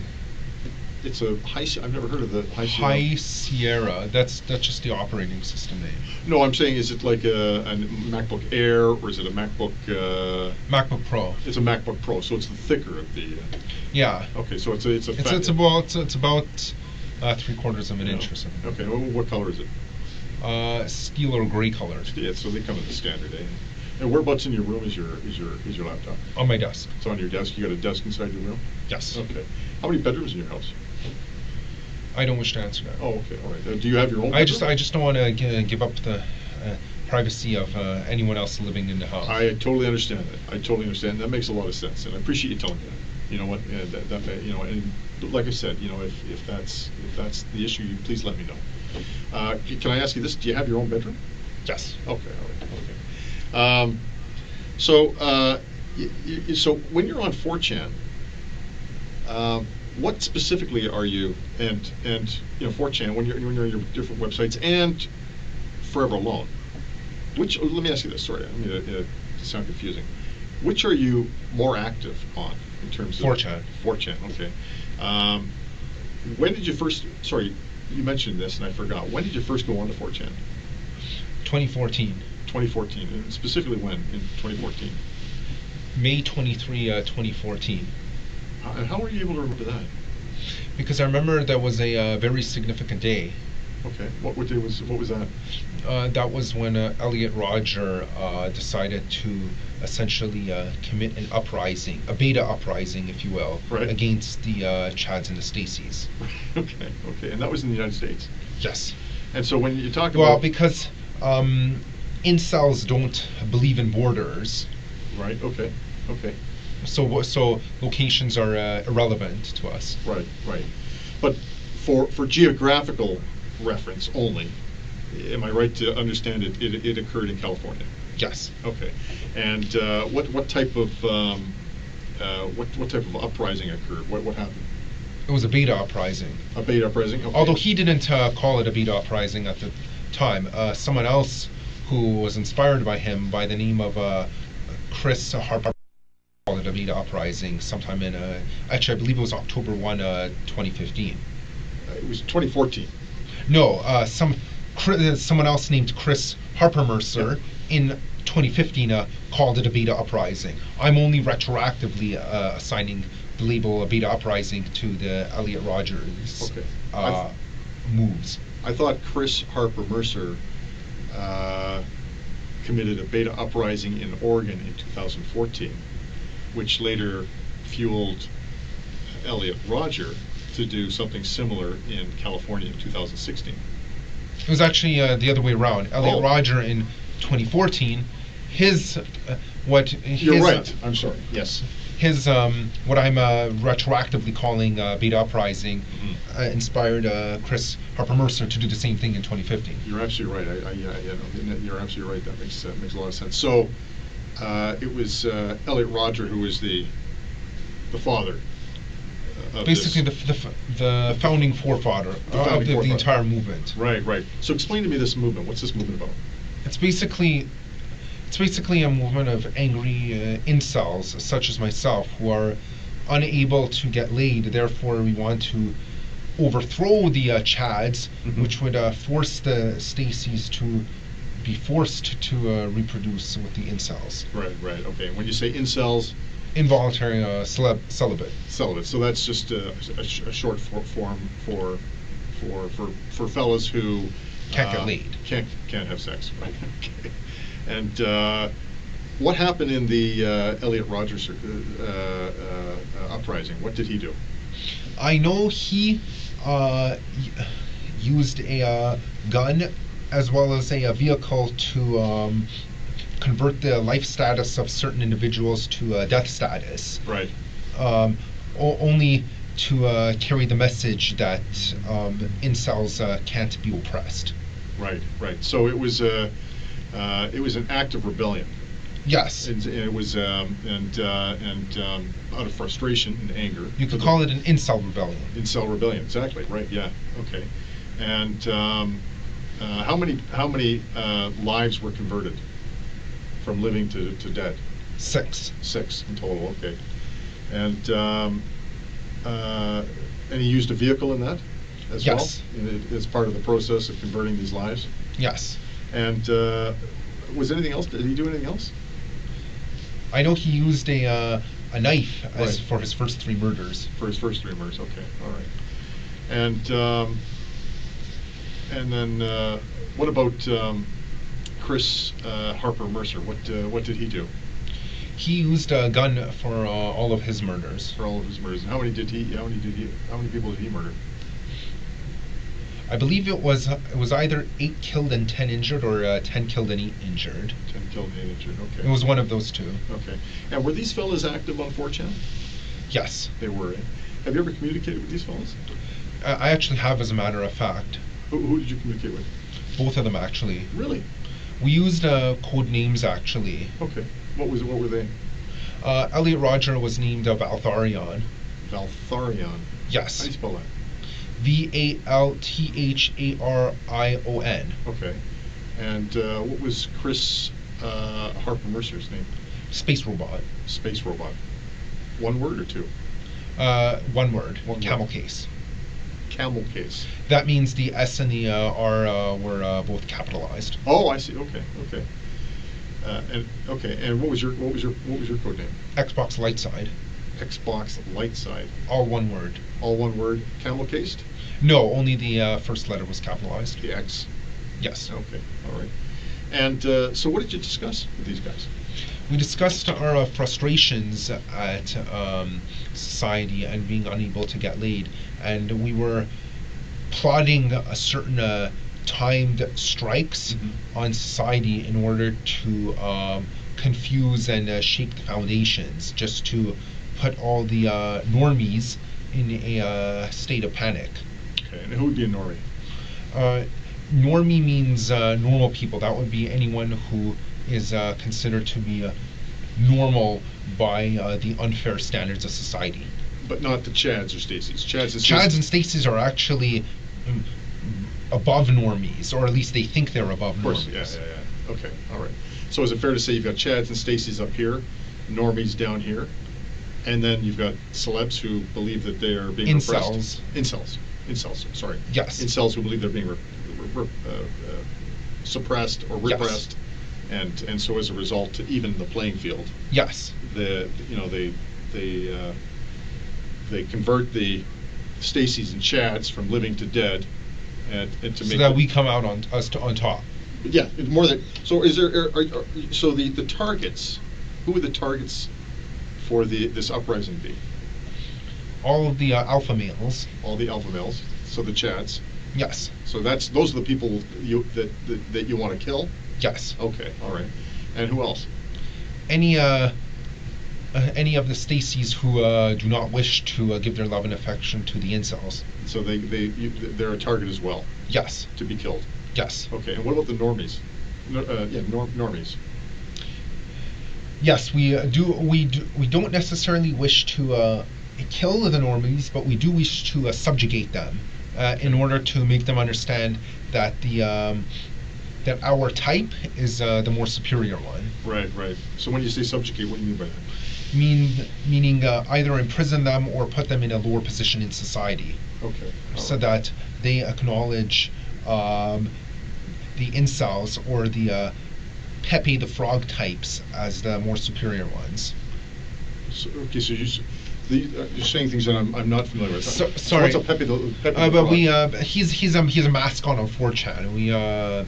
He's a mascot? Yes. Oh, mascot on 4chan. Yes. And I was using a metaphor. Oh, okay. Yeah, so he's actually worshipped quite frequently. Oh, okay. All right. So going back to the conversation with Chris and Elliot, you're talking to these fellas. Now, when are you having these conversations? When do these conversations start taking place? Obviously before their massacres, because they're both dead now. Right. Okay. And then once you learned of so it was Elliot who was first in 2014. Yes. So what did you and Elliot talk about? I find you very interesting. I do, and I find this fascinating. But I want to make sure I don't go too fast. Who did you have conversation with first? Let me ask you that. Elliot. So how did you learn of Elliot? Because we private messaged each other on Reddit. Yep. After I saw one of his posts, and we just talked about each other, got to know each other, and we found each other very interesting. We both had the same frustrations at society, right, despite being separated by distance so far apart. Right. Did you ever visit him? No, but I wish I could have. Yeah. Did he ever come and visit you? No, but I wish he did. Yeah. Did you ever communicate outside of 4chan? Did you ever communicate on anything else outside Reddit of 4chan? was the first place we communicated. Oh, okay. And was it Forever Alone? Yes. In that subgroup? Yes. Okay. And did you ever communicate on any other medium or platform? Other than Reddit and 4chan, no. No. So you didn't Skype or call on the phone or anything like that? No. Okay. So how long does this conversation with Elliot? So when specifically? You may have mentioned it. I wasn't listening. When specifically did you first contact or have contact with Elliot? January of 2014. 2014. And when did you stop having communication with him? As soon as he was deceased. Okay. So his act, I know took place in 2014, but I wasn't aware of the exact day. What day was it? May 23, 2014. May 23rd. Yeah, you said that. So when did you last speak to him? May 20. May 20th. And so what did he tell you? He told me that he has to go. He is on a very important mission, Mm-hmm. and he might not make it back alive. Mm-hmm. Mm-hmm. And so what did you say to him? I kind of had an idea in my head of what he was planning, but I didn't want to think it was true at the time. So I replied and said, I wish you good luck with that. Right on. Okay. Okay. And was there anybody else in this conversation? It was a private conversation. It was a private. Okay, so there's nobody else speaking? No. Okay. And you can have private conversations outside of 4chan? Well, like I said, it was a Reddit private message. Oh, sorry. Forever. Yeah. Forever Alone. Yeah, because anyone Right. can just private message each other since you have a registered account. Right. Okay. Okay. So you can go on the forum and the threads and leave messages, and then you can speak to people outside of the threads privately. Yes. Okay. I'm just because I haven't been on these websites, so it's but I've heard about them, so I'm just trying to get familiarized with how it works. So was there, as far as you're aware, was there anyone else involved in Elliot Rogers' mission? I believe that he told me that other members of 4chan were giving him encouraging support so that he would have the courage to start his rebellion. Right, okay. And so you last speak to him on March 20th. May 20th. I'm sorry, May 20th, 2014. Yes. He commits his acts on the 23rd of May. Yes. And when did you learn that what he had done? I saw it on the news later that night. Later on the 23rd. Yes. Okay. And what did you think? I thought that I came to the understanding that this is the mission that he had to carry out. Okay. All right. And anything else? I felt kind of proud of him for his acts of bravery. Okay. All right. And what about how you started to change your thinking? Was any of that going on? I was starting to feel radicalized at that time. You were. Okay. And when you say radicalized, what do you mean by that? Meaning I felt it was time to take action and not just sit on the sidelines and to just fester in my own sadness. Right on. Okay. All right.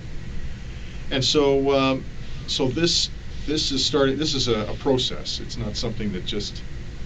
I mean, the day that you realized that you were a celeb was the day that you were ridiculed by these girls at this party. But, on Halloween of 2013. Right. But then as you got to know Elliot, and then understanding his mission and what he had done, you began to become radicalized in terms of your thought process. Yes. Okay. And so what takes place next as part of this growing radicalization? To be honest, the planning didn't occur until about a month ago. Most of it was actually just thinking and daydreaming. Okay, all right. So the thinking and daydreaming, when did that start? That started about a month after the rebellion in May of 2014. Okay, so in June I started thinking about this stuff. And then that continued right up till about a month ago? Yes, which is when I booked the van with the rider in Okay. order to use as a tool for rebellion. Okay, all right. So take me through that process. What was going through your mind, and how was, what were you thinking when you were doing all of this? What was going on? I was thinking that it was a time that I stood up to the Chads and Stacys. Okay. And then, so what happened? Tell me what takes place. So I booked the van, Yep. and then I just simply wait until today, Yep. and then I go rent the van, and then I drive it, take it downtown to Toronto, Okay. and I just start using it as a weapon. Okay. All right. And so when you say that, what do you mean by that? Meaning the vehicle collided with several pedestrians, some of who are no longer alive as a result. Right. Right. Okay. Okay. Okay. And so that's a lot of information. Take me back to a month ago. You said this is when this whole planning started? Yes. Okay. So about a month ago, where were you at that point? I was at Seneca College, and I decided to phone Ryder and book either a truck or a van with them. And they had a 10-foot van available, so I figured that this is perfect. I can it's big enough to have an effect, but not too big that I can't maneuver with it. So van was the perfect medium size to use as my weapon. Right on. Okay. So you're at Seneca, Yes. you said? And where specifically at Seneca are you? I was at the college library when I made the phone call. At the college library when you made the phone call? Yes. So the library that you just drew for me? Yes. Okay. And where were you specifically in the library? These desks. Okay. Why don't you It just... was actually my face was facing north. So show me where you were. I was sitting here facing this way. Okay, so you just put Ryder phone call.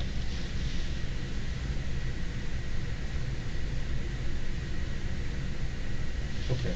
So you're sitting there, and this is about a month ago. What day specifically is this?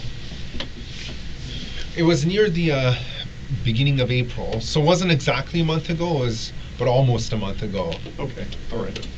So you're at your desk, and what time of day is it? Midday. Midday, and you said you made a phone call? Yes. And how do you make that phone call? By Googling the rental number for the nearest Ryder location. Okay, and how do you Google the... I just simply said Ryder rental locations on my laptop. On your laptop. Okay, so when you say on your laptop, were you using a school computer? No, actually, I was using a Windows computer. You- Because I know I said before I have a Mac, but I also have a Windows which I take to school, just Oh. because I don't want the Mac to get damaged. Oh, okay, so you've got two laptops. Yes. Oh, okay. What's your other laptop? The Windows. Yeah. Mac and Windows. Yeah, no, I guess, is it, what's the name of the actual laptop, the make? It's a Lenovo. Lenovo, oh, I see, okay. And what color is that? Black. Black. And where is that in your bedroom? It's located in my closet. Oh, okay, all right. Where you're hanging your clothes? Yes, above them. Above, it's on the top shelf? Yes. Oh, okay. How many closets in your bedroom? Just one. Just the one, okay. So you take the Lenovo laptop to your school Yes. at Seneca, and in the library at the desk, you Google the nearest Ryder Yes. truck rental. Yes. Okay. And what made you decide to choose Ryder?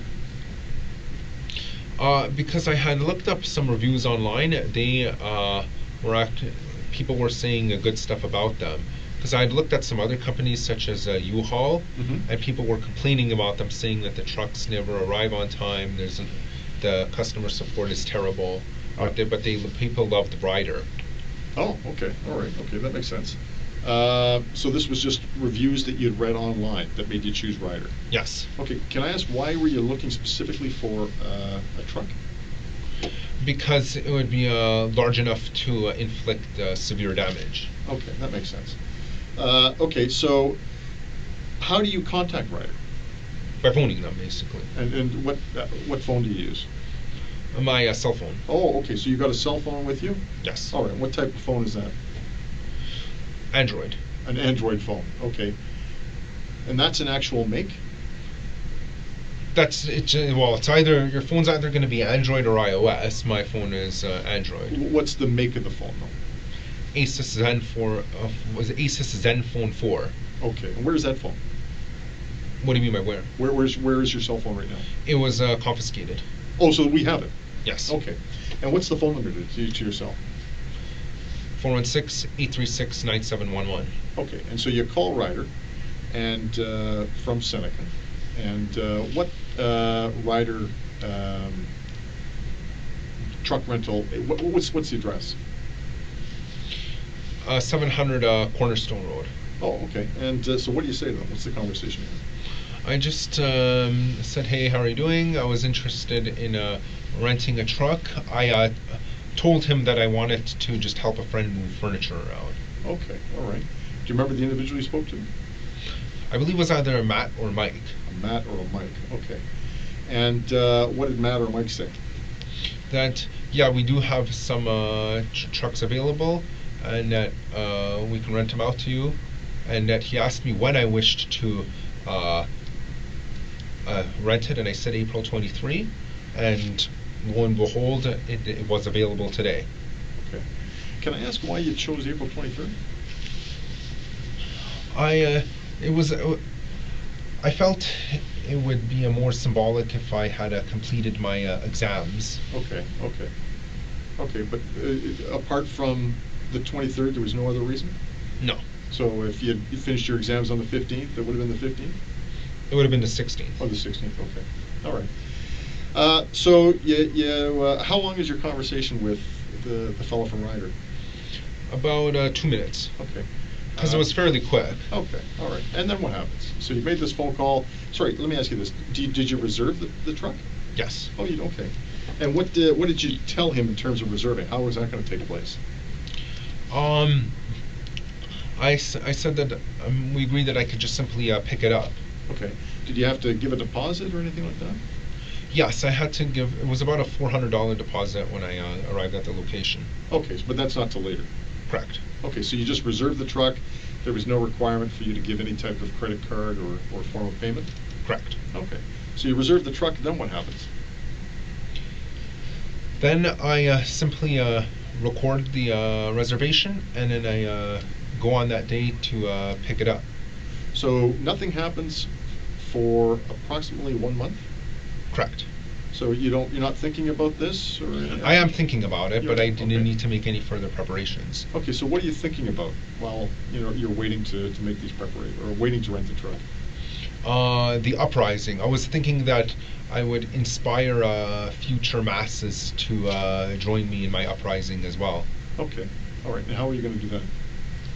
I was going to tell people on 4chan beforehand. Okay, all right. And did you do that? Yes, I did. I did a 1 day in advance. Oh, okay, all right. So, did you actually go onto 4chan? Yes. And post messages? Yes. Okay, and what name did you, or they're anonymous, you said that? Yeah, is that right? That's the default. If you don't specify a name, it's going to say anonymous. Okay, did you specify a name? No, it was anonymous. Okay, so it was anonymous. Okay. Yes. And what time did you go onto 4chan?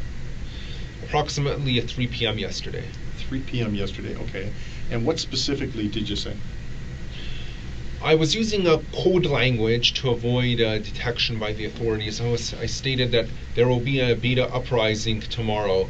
I encourage others to follow suit. Okay, okay. And did you post on any other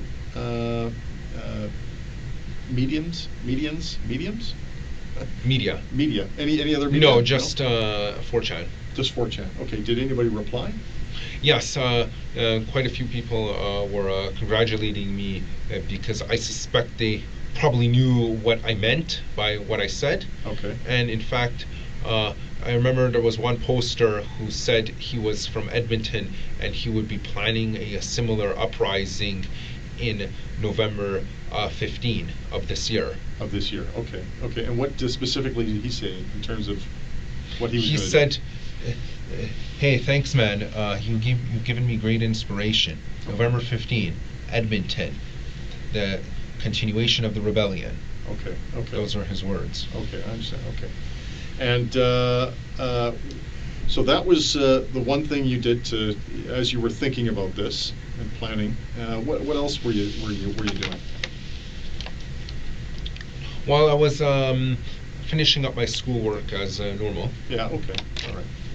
as I still have to worry about my schoolwork. Right. Of course. Anything else? No, nothing else out of the ordinary. So, in terms of your, in terms of the time that you spent thinking about this over that month, if you were to break it down into a percentage.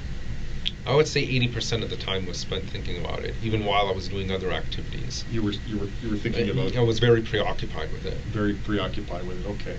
And in this thinking, what were you thinking specifically? About how the foundations of the world would be shooken by this event. Okay. And when you say that, what do you mean by the foundations of this world? Meaning that I was fairly confident that others would be inspired to repeat the same actions as me, in basically just to overthrow society. Okay. And so this, is there any other thought process going on? That was pretty much the main thought process. Okay. And okay. So then it comes to today or yesterday, the 23rd, right? Because I guess midnight's already passed. Yeah, exactly. So it was yesterday. So walk me through your day. You get up in the morning. What time do you get up? At about 7. About 7 o'clock. Okay, and then what do you do? I have breakfast. I brush. Mm-hmm. Nothing unusual. Right. And then what happens? I check my emails, just to see if there's any school-related stuff or anything that, such as job offers, anything like that. Mm-hmm. And then I'll go for a walk around the neighborhood, Mm-hmm. and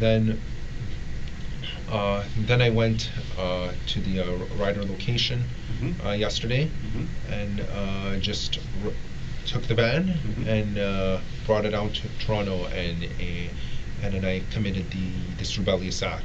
Okay, all right. So you get up around 7? Yes. Okay. You said you had some breakfast. Yes. You brushed. Yes. Okay. You go on your computer.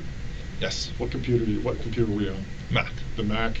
And you said you checked some emails. Yes. Did you get any emails that related to this? No. Did you send any out in relation to this? No. Okay. So you're on your computer. How long are you on your computer for? I'm on there for several hours a day. Okay. Just because mainly, since I'm a software developer anyways, I would have to use my computer anyways. Right. Okay. And then from there, you go for a walk. Yes. Okay. Now, where do you go for a walk? Around the neighborhood. You just walked around on foot? Yes. Okay. When do you leave the house? Usually at about 8 a.m. after I've already finished breakfast and have brushed and everything. Okay. And so you leave the house at around 8 a.m. and you just walk around the neighborhood? Yes. And what are you thinking about as you're walking around the neighborhood? I'm just thinking about life. Okay. Is your focus on your mission at all or anything like that? Sometimes, but although to be honest, I'm not thinking about it 100% of the time. Okay. Sometimes I just try to, when I walk, I just try to clear my thoughts. Okay. All right. Were you conscious this morning, though, that today was the day that this was going to Yes, happen? I was very aware of it. Very aware. It was Okay. very pressing on my mind. Very pressing. Okay. So how long are you outside of the house? Usually my walks are about half an hour to an hour. So is it fair to say that's how long you were out today? Yes. Okay. And from the time you get up to the time you leave the house, do you have conversation with anybody? You mean just yesterday on April 23rd? Yeah. No. No. Okay. And when you're outside, do you speak to anybody? No. Are you chatting with anyone on your phone during this time at all, or anything No. like that? No. You're not messaging on 4chan or anything like that? I did post a Facebook message right before the attack Okay. stating that the Incel rebellion has already begun. Okay, and, okay, all right. Posted it with my phone. Okay, so let's just work up to that. So now, you've gone for a walk, it's pressing on your mind, this attack. You come back home about 45 minutes to an hour later, so what time is that? I would say that would be approximately 9. 9 o'clock? Yes. Okay. And then what do you do? Then I just I sit back. I sit on my computer, just play some random browser games until it's time to leave. Okay, and so what computer are you on? Mac. Mac? And what browser games are you playing? What do you mean by that? Just random games on the internet. I was actually playing City Jumper. It's a very old game. Okay. It's I just wanted to pass the time until I left. Okay. And so while you're playing this game, do you have a particular time in your mind that you're going to do this? Well, the truck rental was or van rental was at 1 p.m. Okay. So, and I already had a Google Maps route planned. I left the house at 11:25. I took the bus to the rider location. Okay, so you're at home. I just want to make sure I'm clear as to what was going on. So you're at home, you're playing some online video games. Yes. You knew that the truck rental was at 1 o'clock. Yes. So you leave the house at 12:25? Yes. Okay. And how do you leave the house? No, sorry, 11:25. Oh, sorry, 11:25. 11:25, how do you leave the house? On foot, I walk to the bus stop. Okay. I take the bus stop.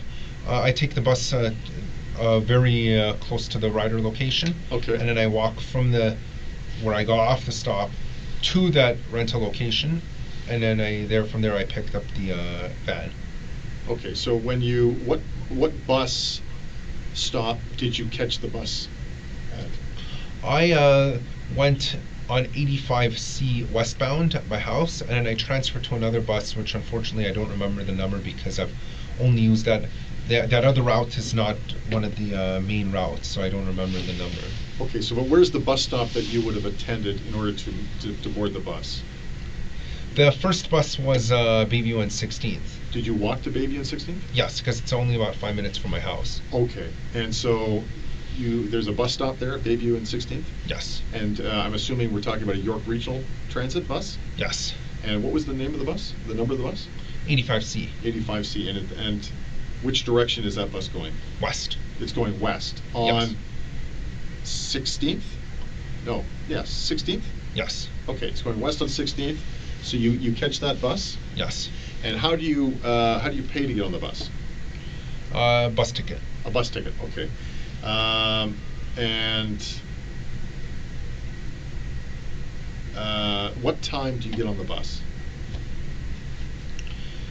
At about 11:30. About 11:30. So about 5 minutes from your house. Mhm. Okay. And then how long of a bus ride till you get off and get on the next bus? It was about half an hour until the next bus. Okay. So where do you get off the first bus? What bus stop do you get off of? Highway 7 and Weston. Highway 7 and Weston. Okay. And you board a second bus? Yes. And where did you board that second bus? At that same stop. Same stop, and you don't know the number of that bus? I don't remember, unfortunately. Okay, but it's a York Regional Transit bus? Yes. Okay. And so what direction do you head when you get on the second bus? It went north, and then it went east again, and then it dropped me off about a 5-minute walk from the truck rental location. Okay, so what street would that have been at? I don't remember, unfortunately, because it was one of those small neighborhood roads, but it was very close to Credit Stone Road. It was very close to Credit Stone Road. Yes. Credit Stone Road, what would be the major intersection? I believe the bordering street was Pennsylvania Avenue. It was actually a neighborhood road. It wasn't a major intersection. Okay, so Credit Stone and Pennsylvania? Yes. It was in or around that location? Yes. And from there you walk to the rider truck rental? Yes. Okay, and do you have your cell phone on you at this time? It was confiscated. Oh, at that time? Yeah. Yes. Okay, and the same cell phone that you just told me, the Acer cell phone? Asus Zenfone 4. Right, that phone. Yes. Okay. Do you receive or make any phone calls during that time? No. Okay.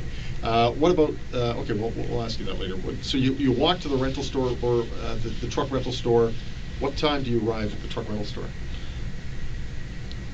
At about 12:30. Okay, 12:30. All right. And so you walk in, and what do? I say, hi, my name is Alek Minassian. I'm here. I know I'm early, but I have a truck rental at 1. So then I end up filling out some forms, signing some stuff. I wait a bit, and then eventually I'm given the van. Okay. And the individual you speak to, what do they look like? He was wearing a bright vest. Bright vest? Okay. Well, what color of skin did he have? White. White skin. Did you catch a name? No. No? How old would he have been? He was probably in his 30s. Probably in his 30s. And what color was his hair? I think it was dark brown. Dark brown. How tall was he? He was about 5'9". Oh, 5'9". How much did he weigh? I would estimate to be about 152. 150? 152. 152. 152 pounds? Yes. Okay. I'm very precise like that. Okay, that's good. Okay, and so in terms of his build, how would you describe his build? He was kind of lean but slightly muscular at the same time. Oh, okay, all right. What about facial hair? He was clean shaven. Clean shaven. Okay. Any other distinguishing characteristics about him that would, center him out from anyone else? None in particular. Okay. So, sorry, what do you say? You're there early, but you want to know if this truck is available? Yes. Okay. And in terms of the trucks, did you have, were you given a choice of trucks? I was given a choice when I was making the phone call earlier this month. Right. So I chose the 10-foot one. Okay. And although it's actually a van, but it's sometimes being referred to as a truck during the rental. Right. I'm assuming there were various sizes of trucks, vans available? Yes. Okay. Was the van the largest? No, it was actually quite small compared to the actual trucks. Okay. So why did you choose the van? Because it was larger than a car, therefore large enough to be effective, but not so large that it made maneuverability hard. Oh, I see. Okay, that makes sense. And when did you come to that realization? I was thinking about it before before I made the phone call. I was thinking I need something powerful enough to be effective, but like I said before, and small enough that it's maneuverable. Okay, so you were thinking about that before. Was this, when specifically did this thought process come into your mind? About 2 days before I made the phone call. Okay. So is it fair to say you reserved a larger truck, but then when you went into Ryder, after thinking about the logistics of your mission, you changed? No, the van that I used was what I rented. Oh, okay, all right, okay. Okay, so you're at the counter, you rent the van. What does the individual, the salesperson say to you? Well, he just asks me if I have my driver's license. He asks me for a credit card. Right. I use it. The card gets approved, and then he says, "Okay, wait here. I'm gonna get the van for you." And then about 10 minutes later, he has it for me. Okay, so you produced your Ontario driver's license? Yes. Okay, and what type of credit card do you produce? Visa. And what banking institution does it? TD. So it's a TD Visa. Is it a particular brand of TD Visa? Does it have a particular? No, it's just name? simply a TD Visa. Just a simple TD Visa. Okay, and I'm going to ask, do you know the number of your Visa card? I don't remember it. You don't remember, okay. But it's in your name? Yes. Okay, so the fellow behind the counter takes your identification and the Visa card. Presumably he charges you for the rental? Yes. Okay, and how much was the rental? I don't remember, to be honest. I remember I had to pay a $400 deposit. Okay. To be honest, I wasn't really paying attention to the cost because I knew I would be able to cover it anyways. Okay, all right. Did you sign any documents?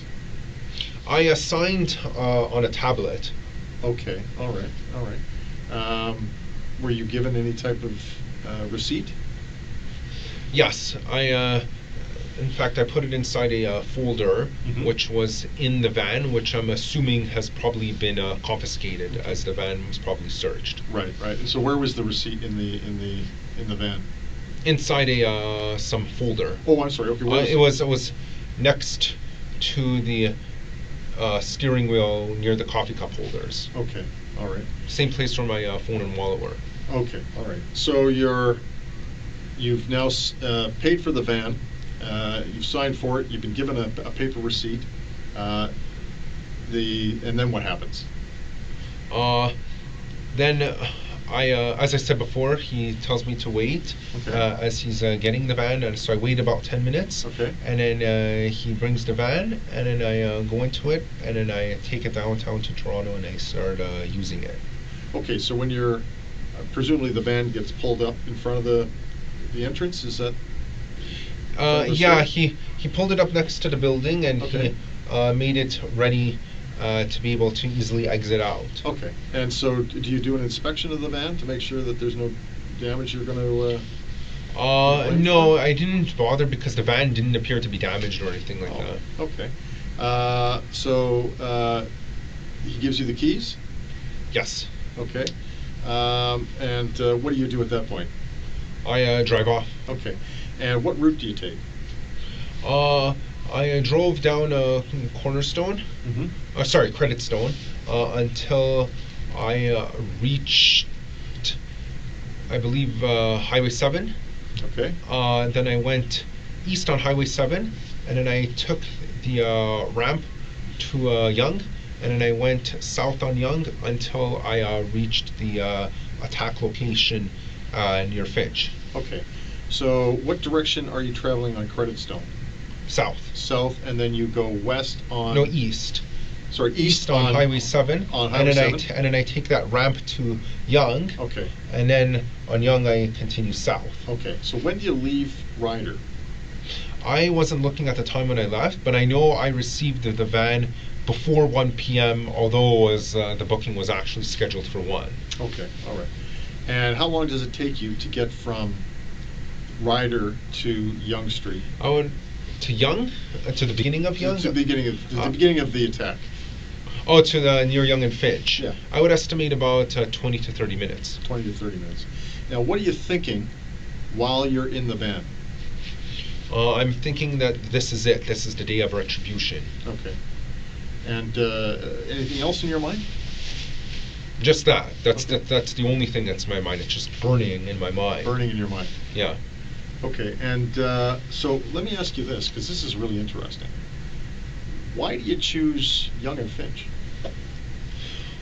I didn't choose Yonge and Finch in particular. I was driving down Yonge because I knew it would be a busy area, Mm-hmm. and then as soon as I saw there were pedestrians, Mhm. I just decided to go for it. Okay.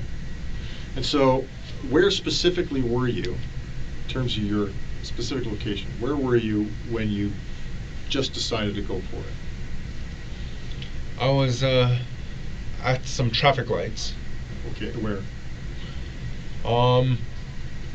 Well, actually, I don't remember. The only reason, in fact, if I hadn't, I remember some other. I had heard some other officer mention Yonge and Finch before. That's the only reason I really remember it. Okay. But otherwise, I actually wouldn't have remembered You would that never it's remember, okay. Yonge and Finch. I just knew that I started seeing a lot of people walking. Okay. Am I correct when I say that you knew at least you were on Yonge Street? Yes. And you knew that you were. Because I specifically chose it beforehand. Because that's why. Because I even looked for that ramp from Highway 7 to Yonge. Right. Okay. Okay. So, nevertheless, you're at a stoplight. You said. Yes. And now are you faced with a red light? You're stopped. Yes, but as soon as it turned green, I started going. Okay, and just walk me through this, okay, step by step. So it turns green, And what are you thinking? I'm thinking that this is it. I see all these people. It's time to go for it. Time to go for it. And what do? I floor the pedal. Yeah. I speed the van towards them, and I allow the van to collide with them. Okay. And then what happens? Some people get knocked out of the way. Some people roll over the top of the van. Okay. And then what happens? I continue doing that until, in fact, actually, to be honest, the only reason I stopped my attack was because someone's drink got splashed on my windshield, and I was worried that I would crash the van anyway, so I decided, okay, now I wanted to do more, but I've kind of been foiled by a lack of visibility. So then that's when I turned right, and I saw the cops approaching, so I decided to pull over and get out of my van. Okay. How long do you travel from the moment that you decide this is it, the light turns green, and you mount the sidewalk, is that right? Yes. To the time that you stop, how long in terms of a distance would that have been? About two or three traffic lights. 2 or 3 traffic lights. Okay. So you turn right at what street? I don't remember which street. I wasn't paying attention. Why do you turn right? Because there wasn't any convenient place to stop at Yonge, and like I said, that there was a lack of visibility on my windshield. I could hear the cops coming anyway, so when I turned right, there was a convenient place to pull over on the sidewalk. Okay. Okay, and so you're now, you physically stop your vehicle. Yes. You physically stop. So you end the assault. Yes. Okay. And you end it because you can't see. Yes. And you knew the cops were coming. Yes. Okay. And so then what happens at that point? I see a patrol car pull over, and I hear the cops screaming at me to get out. So I get out, and I point my wallet at the cop with the intent for it to be confused with a gun, so that I could be fatally shot. Okay. And was that something you were thinking about? Yes. What I'm saying is... is... Even beforehand, I premeditated as an attempted suicide by cop. You wanted to be killed by the police? Yes. Okay. Can I ask why you decided to equip yourself with a wallet and not something else? I was worried. I was thinking about purchasing a toy gun, right. But I was kind of paranoid that for whatever reason, the rental company would ask to see my pockets or any bag if I chose to bring that. So I decided to go as stealthy as possible so no one suspects anything. Okay, all right. Nevertheless, you get out of the van, the officer correct me if I'm wrong, because I want to make sure I get this right. You get out of the van because the officer orders you out? Yes. Okay. And you want to die by suicide by police, so you point your wallet at him? Yes. Okay, and do you say anything to the officer? I actually told him that I had a gun in my pocket, which was untrue. Right. Then twice I stuck my left hand in my pocket and attempted to do this just to provoke a reaction. Okay. Unfortunately he didn't react. Right. So then I ended up being ordered to the ground. So I knew at that point he's not going to shoot me. So I've lost. So I had no choice but to just get on the ground. Okay, so just walk me through this step by step, because I'm a little confused. So you get out of the van, you turn right, you can't see, you hear the police, you know they're coming, you see the police officer approach, you stop your vehicle, you realize this is the end. He orders you out, you get out of the van. Yes. Now your plan was to die by suicide by cop. So you said you reached into your pocket twice. Well, actually, originally I the entire time I was holding my wallet with my right hand, but then when I saw that wasn't working, I reached into my pocket with my left hand. I quickly pulled it out and formed my hand into the shape of a gun like this. Okay. with the hope that he would panic and shoot me. That, of course, didn't happen. Okay. And how many times did you do that? Twice. With your left hand? And all the while you had your Wallet with the other my hand? right hand. Okay. And so, realizing that the officer wasn't going to shoot you, what did you do at that point? I realized I had no choice but to get on the ground because I was probably going to be tackled anyways or tased, and if I'm going to live, I'd rather not encounter a physically painful experience, so I decided I have no choice but to admit defeat at that point. Right, okay. And so when you say admit defeat, what did you do? I got on the ground. Okay. And in terms of how did you get on the ground? Well, I turned around, I got on my knees, and then I got on flat on the ground. Face down? Yes. Okay. And then what happened? Then he put his knee in me, on my back, okay. and then he handcuffed me. Okay. And another officers arrived and pinned me down as well. Okay. All right. And then from there, you were placed in the car. We already talked about that. Yes. Okay. That's quite an experience. That is quite a... Not the usual everyday experience. No, it's not. No, it's not. Did I miss anything? I believe that's everything. Alek, I thank you for talking to me. I really do. I really appreciate that. You've given me some insight. And I appreciate it too. How you feeling right now? I'm feeling good. Okay. We've been here a while. Do you need to borrow the washroom? Well, yes, but if there's anything urgent, I'm able to wait.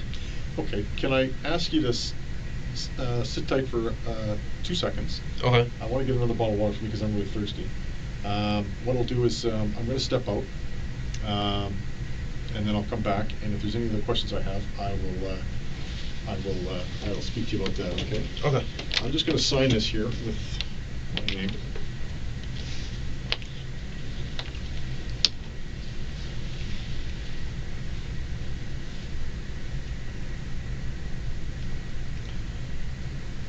And it's the 24th now, isn't it?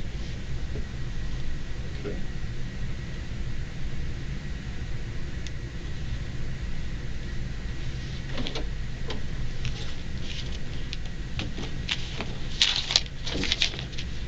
Okay, sit tight, I'll be right back. Good.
me take you out. Just use the washroom and then we'll be back. Should I leave this here, or am I allowed to take it with me? No, you'll leave it here because Okay. we're going to come back. Okay. I just got to put the arm on here. Yeah, I understand. There we go.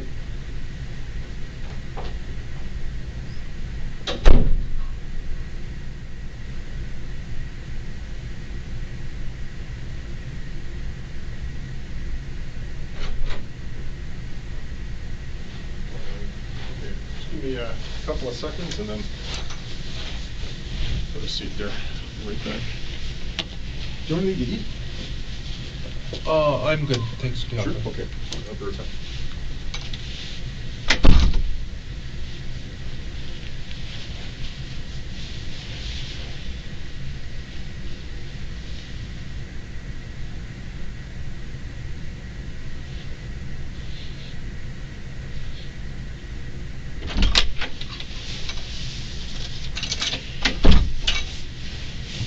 Okay, tell me what happened from the time we left to the time we came back. You mean just now? Yeah. I went to the washroom. Mm-hmm. I urinated in the toilet bowl. Mm-hmm. I washed my hands thoroughly at the sink. Then I took some paper towel.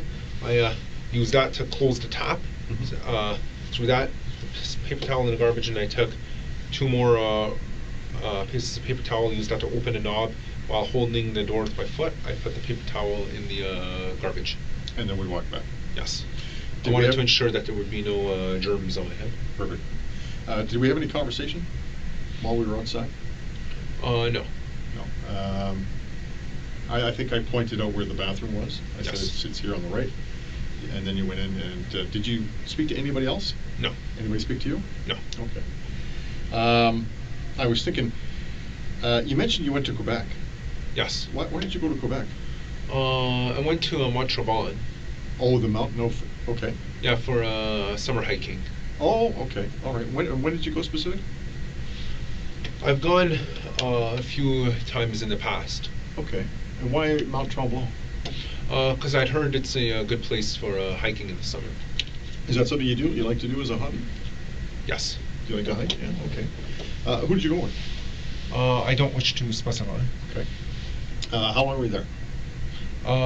Just for a weekend. Okay. All right.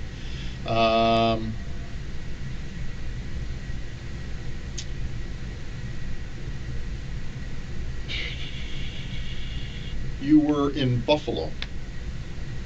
I understand. I don't recall ever being in Buffalo. You never recall going to Buffalo? No.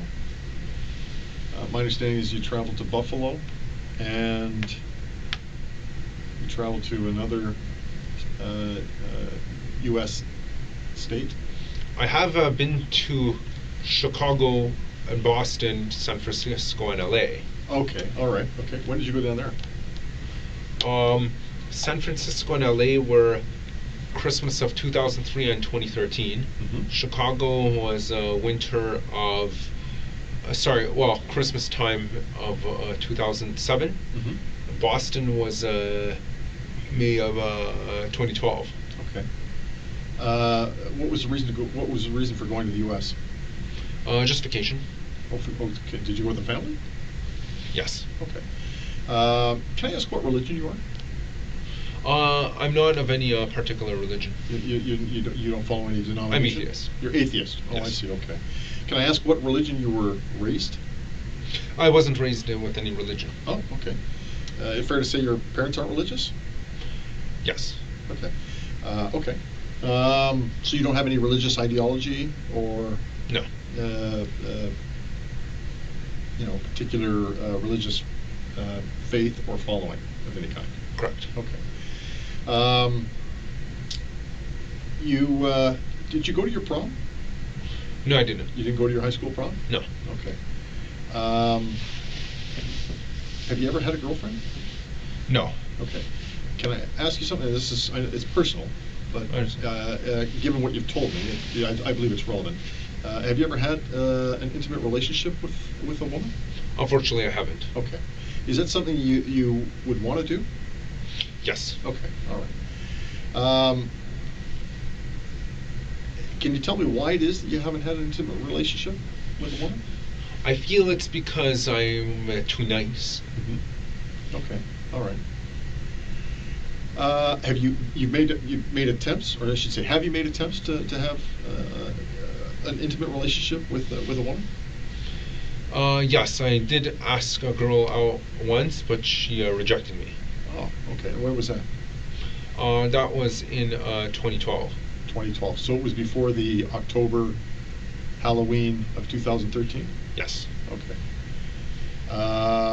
And did that leave you with, I mean, how did that leave you?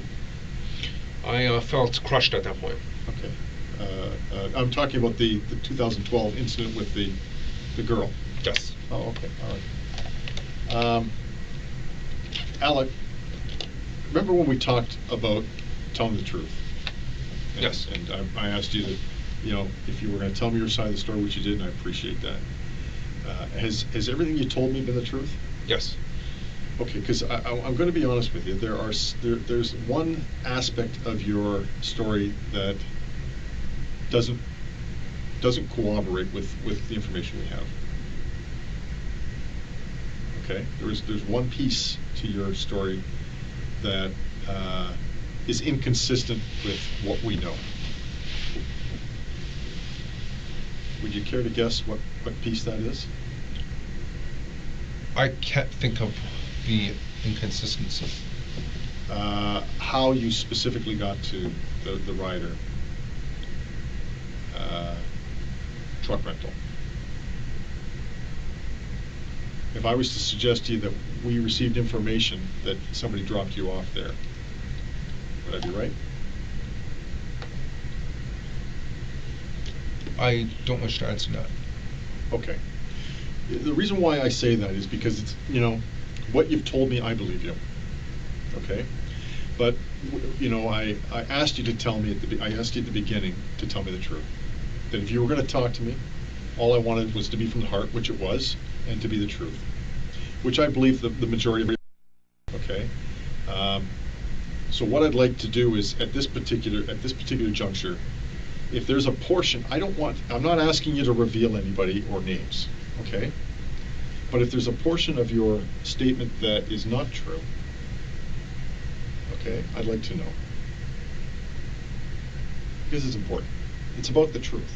You're very forthright up front about what's happened. But it's important that we get the truth. Okay? I'm not asking for names, all right? But in terms of how you got to the Ryder dealership, were you telling me the truth or not? Yes, I was telling the truth. You were telling me the truth as to how you got there? Yes. You're not lying? No. So in other words, the truth is you caught the bus? Yes. The truth is that you did not get dropped off by somebody? Correct. Why is it that we would receive information? Sorry? I can't think of a reason why. I'm going to be straight up with you. Your dad has told us that he dropped you off at a Starbucks coffee shop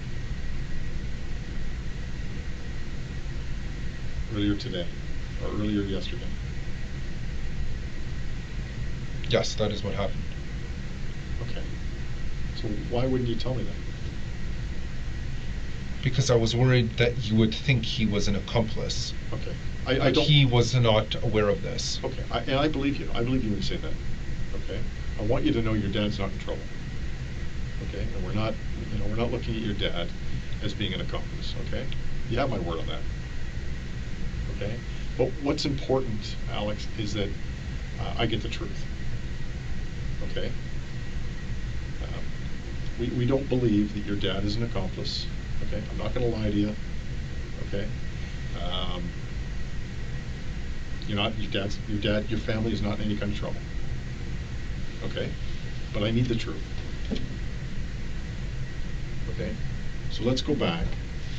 You said you got up in the morning. Yes. Okay, what time did you get up in the morning? I believe it was at about 7. Okay. Now, you told me what happened. Yes. Was all of that the truth in terms of getting up, having breakfast, brushing, Yes. and then leaving the house around 8 to go for a walk? Yes. And you were out for about an hour to 45 minutes to an hour? Yes. Is that the truth? Yes. Okay. And then you come back, Yes. and then you were playing on video games? Is that the truth? Yes. All right. So from that point, what happens? I'm given a ride to the Starbucks location near Highway 7 and Weston. Okay. And then from that point, I walk to the Ryder rental location, and from there I pick up my van. Okay, so we're not, if we go back to the York Regional Transit System, we're not going to see you boarding the bus. Correct. Okay, so that was a lie. Correct. Okay, so what did you tell your dad? What did you tell your dad? I told him I was meeting up with a friend. And what's your friend's name? Brandon Levine. Okay. And what was the purpose for this meeting? What did you tell your dad the purpose of this meeting to be? Just to be able to catch up on old times, talk with each other, and chat. Okay, that's what we know. That's what we know. All right. Well, thank you for telling me that. I want to ask you this. Okay, we're not looking at anybody else as being involved in this. Okay. So in light of all of that, is there anything else that you've told me that isn't true? No. Everything else is the truth? Yes. You're being upfront and honest with me. Yes. Okay. While you were planning the attack, starting approximately a month ago, when you were in the planning and deliberation stage, right through to getting arrested, who did you talk to about this attack? 4chan. 4chan, okay.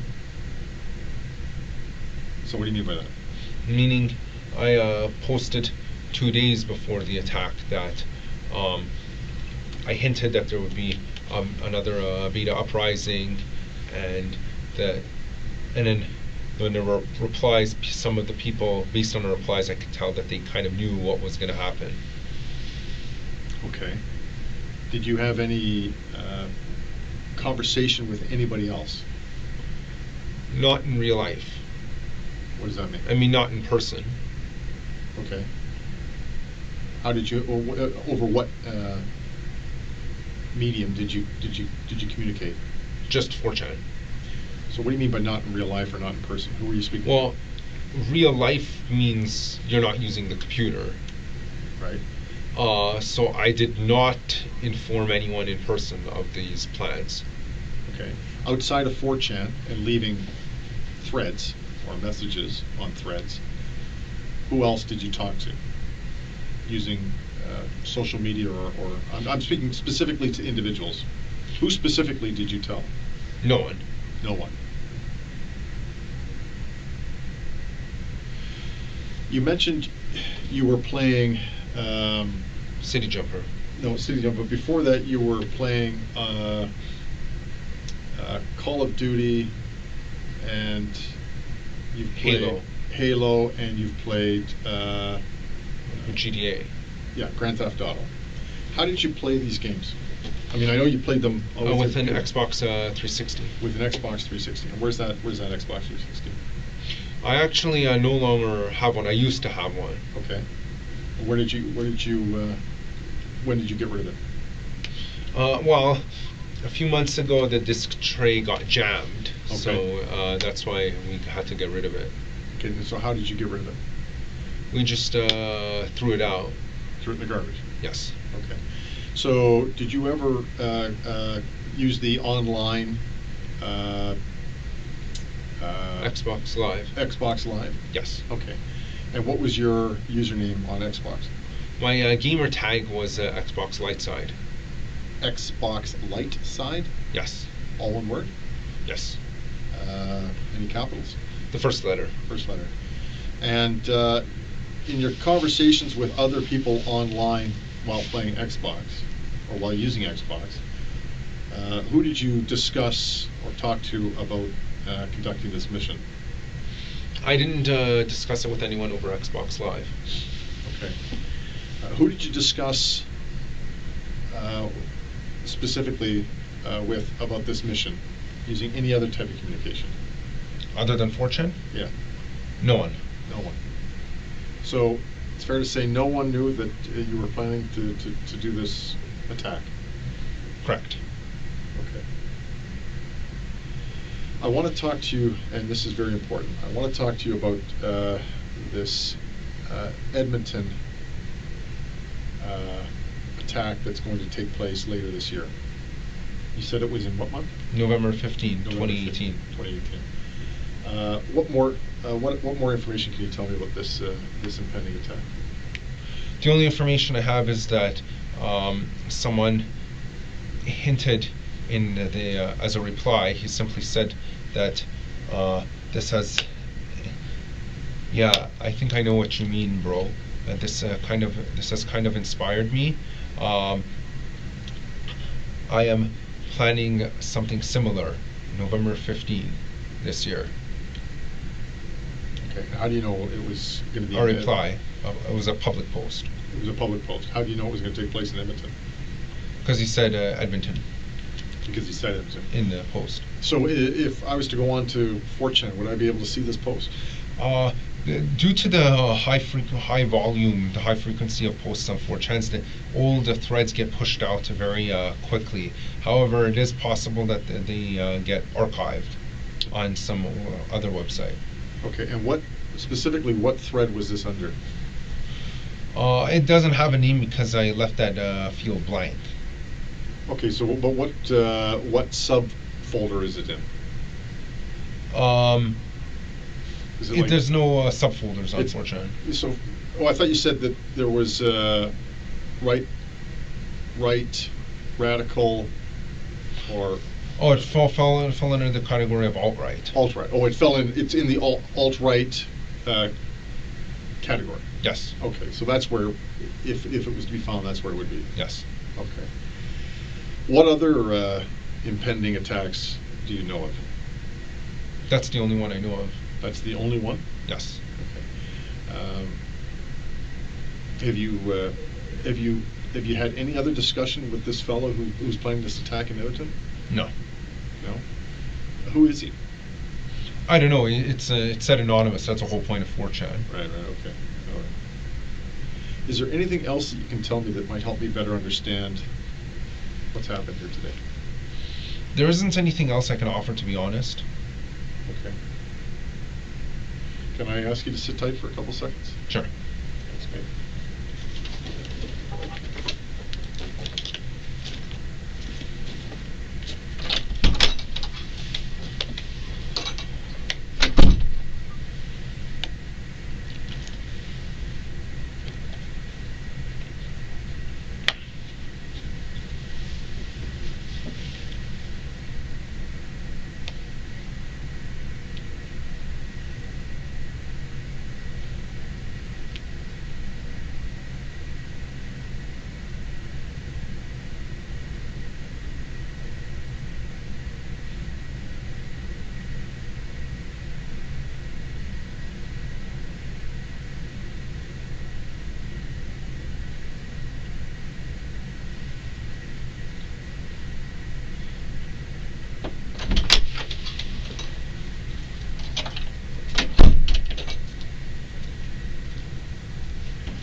I really appreciate you talking.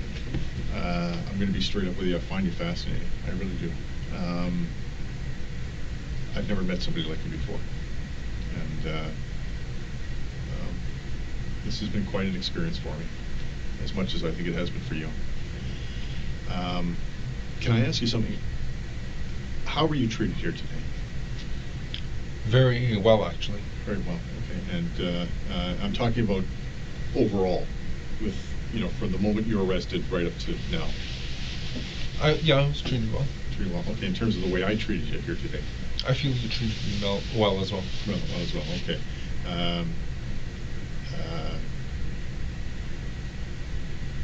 what's going to happen here today? I don't know if you're familiar with the process. So we're unfortunately we're going to have to hold you, okay? Because we can't release people for certain charges, and the ones that you're facing, we can't release you, which means that you're going to go to court tomorrow or today. You'll be in front of the judge, okay? There will be a lawyer there who will advocate or will defend you on your behalf. There will be a Crown attorney who will, who's the prosecutor, who will advocate for the Crown or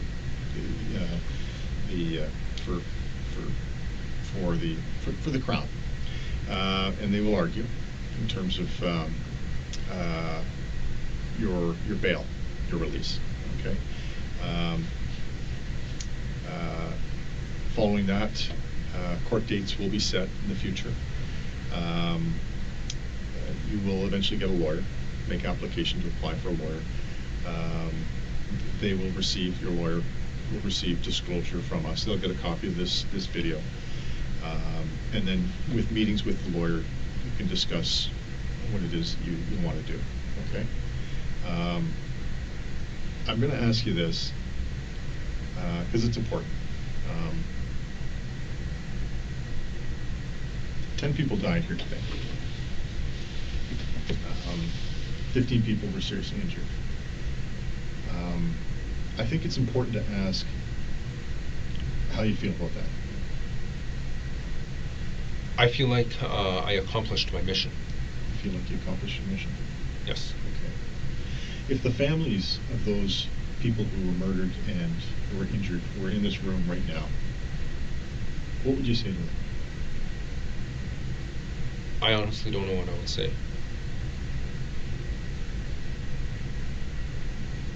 Would you apologize? I honestly don't know. No.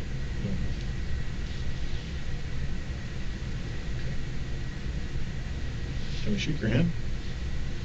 Sure. Thank you very much. I appreciate that. Is there any questions you have of me? I don't have any questions. Okay. If I need to speak to you again, would you be up to that? Yes. Okay. I got to just make sure there's a room available. What I'm going to do is, if you don't mind, can I get you to hang out here? Sure. And I'm going to get an officer to come in here, and he's going to take you back downstairs. Uh-huh. You'll be alone in the room. If you need something to eat, you just let him know. He'll get you something to eat. Use the washroom. If you need to lie down, have a sleep, do whatever you want. Uh-huh. You can do that, all right? Uh-huh. Okay, so hang tight. I'll make sure officer comes in. Uh-huh.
Oh, sir. No. I'm going to take you back downstairs, okay? Mhm. So just like we did before, I got to hold on to your arm, okay, while we walk? Okay. Turn it left.